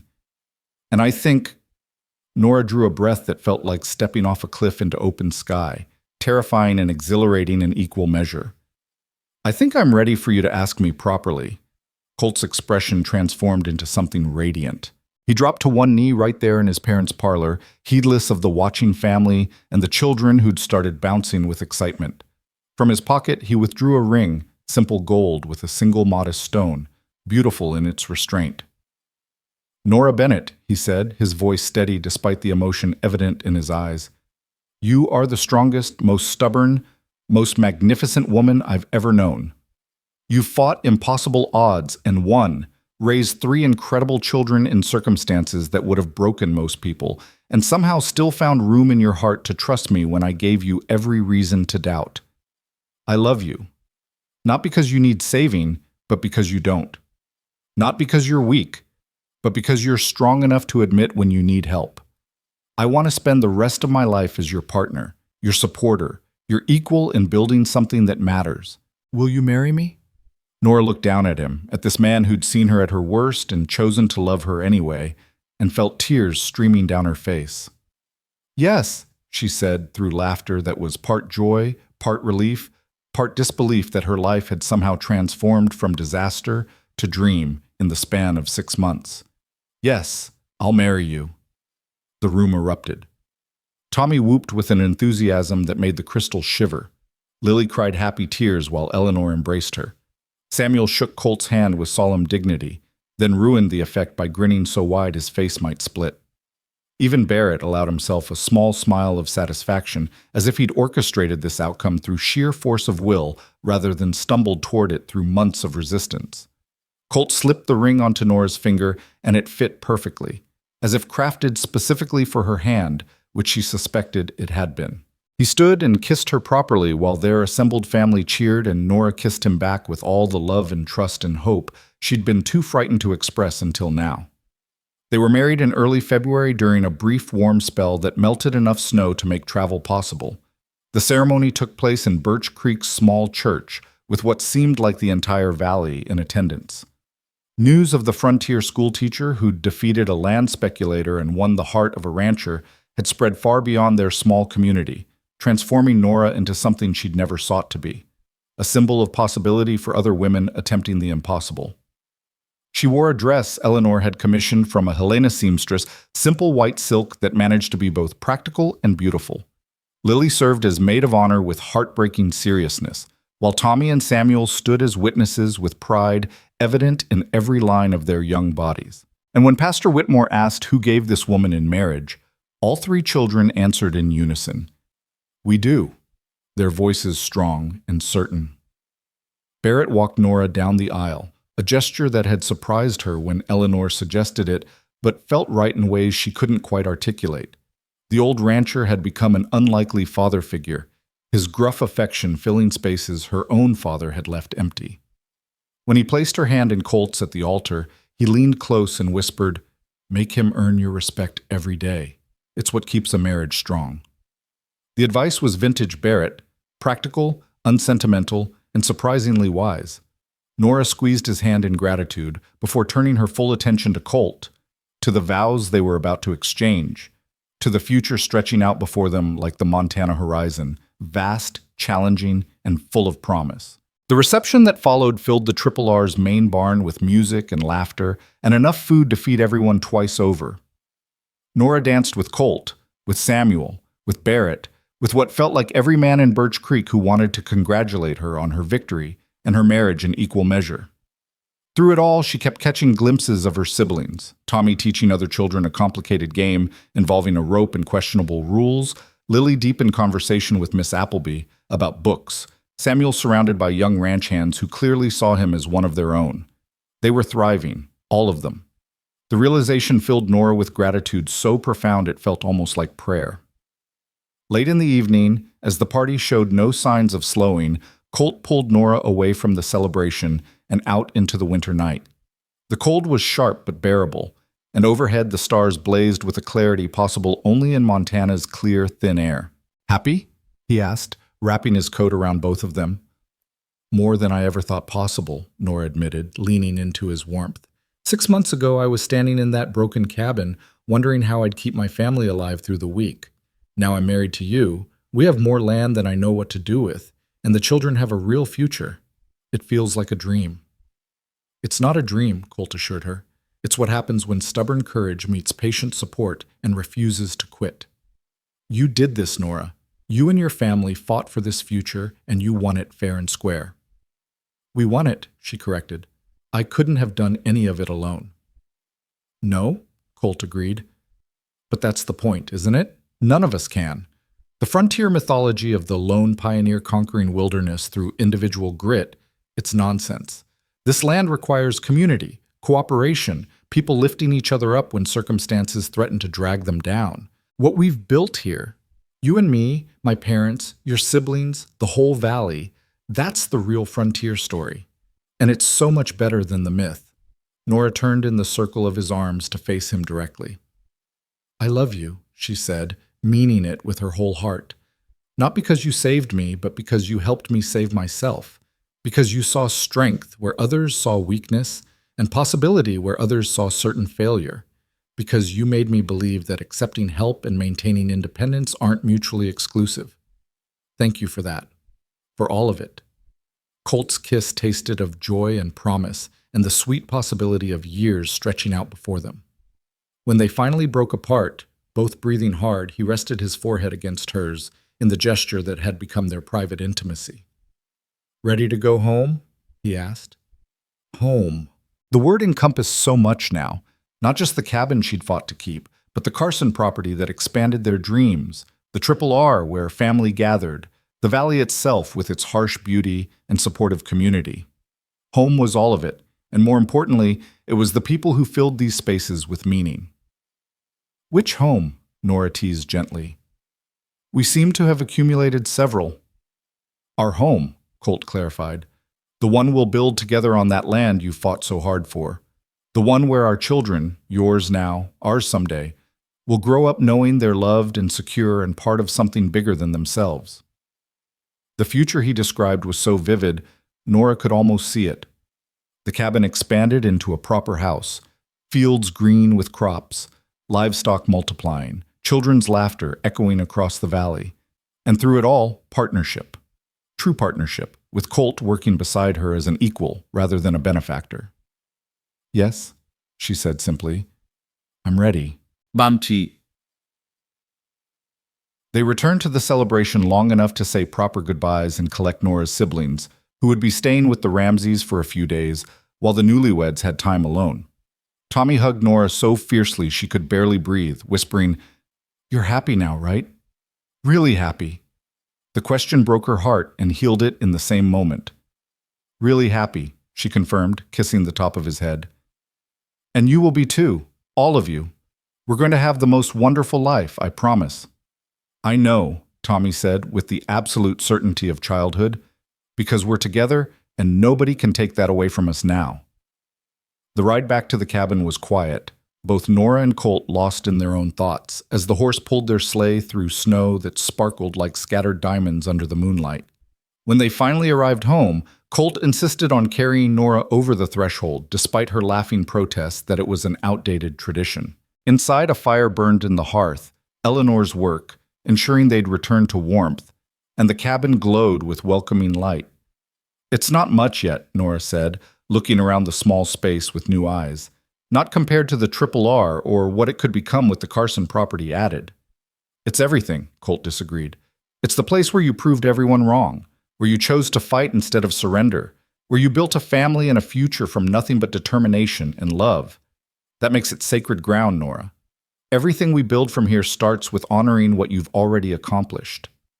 His words wrapped around Nora like a blanket, warming places she hadn't known were still cold. She crossed to the window and looked out at the valley. Her valley now, legally and irrevocably. The land stretched away into darkness, but she knew every inch of it. Which fences needed attention, where the water ran truest, which sections held the most promise for next season's crops. She knew it not as a conqueror claiming territory, but as a steward accepting responsibility, and the difference mattered. Behind her, Colt's arms wrapped around her waist, pulling her back against his chest. What are you thinking? He murmured against her hair. That 6 months ago I would have traded everything for just one night of not being afraid. And now I have a lifetime of nights where fear doesn't rule me anymore. It feels impossible. It's not impossible. It's just what happens when you refuse to accept defeat even when defeat seems inevitable. He turned her in his arms so they were face to face. You're going to have hard days still, you know. Seasons where crops fail, winters that test every bit of preparation, moments when you wonder if it's all worth the struggle. That doesn't end just because we're married or because you've won a legal battle. I know, Nora said, appreciating his honesty. But now when those hard days come, I won't face them alone. That changes everything. They stood together in the firelight, the future stretching out before them with all its uncertainty and promise. Outside, snow began to fall again, gentle this time, adding another layer to the valley's white blanket. And Nora thought about all the winters to come. The springs and summers and autumns that would cycle through these mountains as they'd cycled for millennia before humans arrived to scratch their marks on the land. She and Colt would leave their mark too, not through conquest or accumulation, but through community and care and the patient work of building something that lasted. Their children, hers now, theirs eventually, would carry that legacy forward, passing it to their own children in turn until the Bennett Ramsey name meant something in this valley beyond just acreage and livestock. It meant family, partnership, the courage to accept help and the strength to offer it, the wisdom to know that no one succeeds alone, and the grace to celebrate others' victories as your own. That night, lying in Colt's arms in the bed that had been hers alone for so long, Nora finally let go of the last vestiges of fear and grief that had haunted her since the fire. Her parents were gone, her uncle was gone, but their legacy lived on in the children she'd protected and the land she'd defended and the love she'd finally allowed herself to accept. They would have been proud, she thought, proud of the woman she'd become and the family she'd built, and the future she'd claimed despite every obstacle. Spring came early that year, as if the land itself was celebrating new beginnings. The snow melted to reveal earth that seemed more fertile than it had any right to be, and Nora threw herself into planting with an enthusiasm born of knowledge rather than desperation. Colt worked beside her, his experience complementing her determination in ways that made every task easier. Samuel, fully recovered and growing taller by the day, took charge of the livestock with competence that surprised everyone. Lily and Tommy helped where they could, their laughter echoing across fields that were finally, truly home. By summer, the transformation was complete. The cabin had been expanded with an additional room for the growing family. The barn stood straight and solid. Fences marched in orderly lines across property that now encompassed not just her original 40 acres, but the Carson land as well, a combined holding that made them significant ranchers by any standard. The garden burst with vegetables that Nora and Eleanor preserved together, filling shelves with jars that promised security through the coming winter. But more than the physical improvements, it was the emotional transformation that mattered most. Nora no longer woke with fear as her first sensation. Tommy's nightmares about losing another home had stopped. Lily smiled freely instead of guardedly. And Samuel had stopped trying to be the man of the family because Colt had stepped into that role not by claiming it, but by earning it through patient, consistent presence. One evening in late September, as they gathered on the expanded porch to watch the sun set over mountains that were finally familiar rather than threatening, Tommy asked the question that had apparently been bothering him for weeks. "Are we rich now?" The adults exchanged amused glances. "What makes you ask that?" Nora replied, pulling her youngest brother close. "Because we have so much," Tommy said seriously. "A big house and lots of land and all those cows and chickens, and Mr. Ramsey, Grandpa Barrett." The new title still made Barrett uncomfortable and delighted him in equal measure. "He says we're part of the Triple R family now, which means we're important." "We're not rich," Colt said gently. "At least not the way you mean. We're comfortable, which is different. We have enough. Enough food, enough security, enough love. That's wealth of a different kind." "The best kind," Eleanor added. She and Barrett had ridden over for dinner, a weekly tradition now. "The kind that can't be taken away by bad luck or bad men. The kind you've earned through courage and persistence." "The kind," Nora continued, "that means when hard times come, and they will, Tommy, because that's life, we'll face them together and come through stronger. That's what family does." "All four of us?" Tommy asked, then corrected himself with the ease of a child adapting to expanded definitions. "All six of us? Or all eight if we count Grandpa Barrett and Grandma Eleanor?" "All of us," Colt confirmed. "However many that ends up being."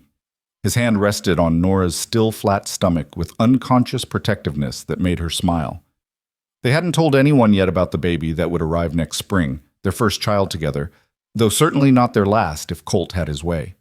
But sitting here surrounded by family, as the sky painted itself in shades of gold and purple, Nora felt nothing but excitement for the future that continued to unfold in ways she'd stopped trying to predict and started simply accepting with gratitude. Barrett cleared his throat in the way he did when emotion threatened to overwhelm his gruff exterior. "Speaking of family," he said, pulling an envelope from his coat pocket, "this arrived from Helena yesterday. Thought you should see it, Nora." She took the envelope with curiosity, opening it to find an official-looking document signed by the territorial governor. As she read, her eyes widened with surprise and something approaching disbelief. "They want to appoint me to the Territorial Women's Property Commission?" She looked up at Barrett, then Colt. "That can't be right. I'm nobody, just a homesteader who got lucky." "You're a woman who fought a corrupt land company and won," Colt corrected, "who proved that females can successfully claim and maintain frontier property. The territory needs more voices like yours shaping policy, especially as more women start homesteading on their own." "It's only 3 meetings a year in Helena," Barrett added, and the position comes with a small stipend. But more importantly, it gives you a platform to ensure other women don't face the kind of opposition you did, to make the system fairer. Nora stared at the letter, feeling the weight of responsibility settling on her shoulders once again. She'd never sought to be a voice for women's rights or a reformer of territorial policy. She just wanted to keep her family together and build a life that honored the sacrifices her parents had made. But life had other plans, and she was learning to trust that those plans might sometimes be wiser than her own limited vision. "I'll need time to think about it," she said finally, folding the letter carefully. "To discuss it with Colt and figure out logistics." "Of course," Barrett said. "They don't need an answer until October. But Nora..." He waited until she met his eyes. "You've already changed this valley in ways you probably don't fully realize. Women see what you've accomplished and believe they might accomplish something similar. Men see it and have to reconsider assumptions they've held their whole lives about who can and can't succeed on the frontier. That's power, real power. The question is whether you'll use it to help others the way Mrs. Hutchins helped my Eleanor all those years ago." The reference to Mrs. Hutchins, the widow who'd saved Eleanor and whose memory had started this entire journey, brought the story full circle in ways that made Nora's eyes prick with tears. She thought about that first evening when Colt had explained his motivation for helping her, about the debt of kindness passed forward through generations, about how one person's courage could ripple outward to touch lives they'd never meet.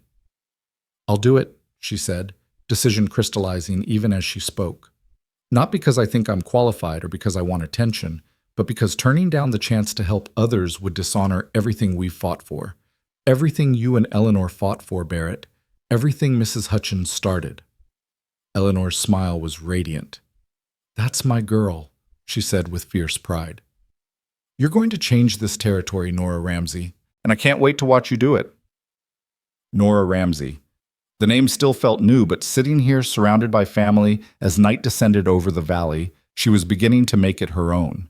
Not Nora the Chicago schoolteacher, not Nora the struggling homesteader, just Nora, wife, sister, soon-to-be mother, and apparently now territorial commissioner. A woman who'd traveled west with nothing but determination and 3 frightened children, and had somehow built an entire world from those humble materials. The conversation drifted to other topics as stars emerged overhead. Samuel talked about the horse Colt was helping him train. Lily described her plans for a garden expansion next season. Tommy fell asleep with his head in Nora's lap, peaceful and secure in ways he hadn't been since before their parents died. And through it all, Colt's hand remained linked with hers, steady, present, permanent.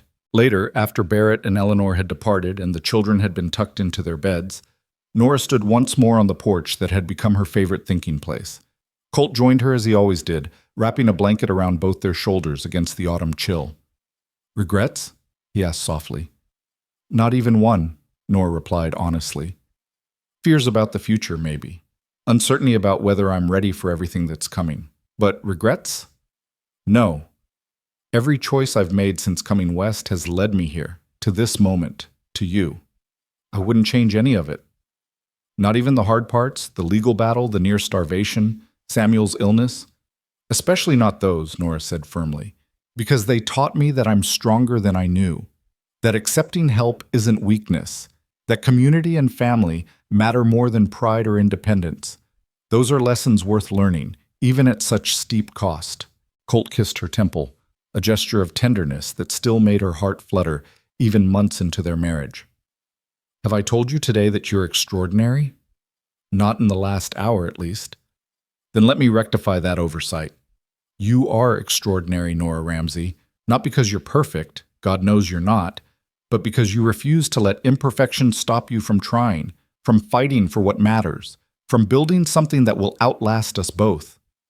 They stood together watching the valley settle into darkness, and Nora thought about all the people who'd be affected by their work here, the children who'd grow up on this land, the women who'd find courage in her example, the community that would grow stronger through cooperation rather than competition, the legacy that would echo forward through generations, each one building on what came before.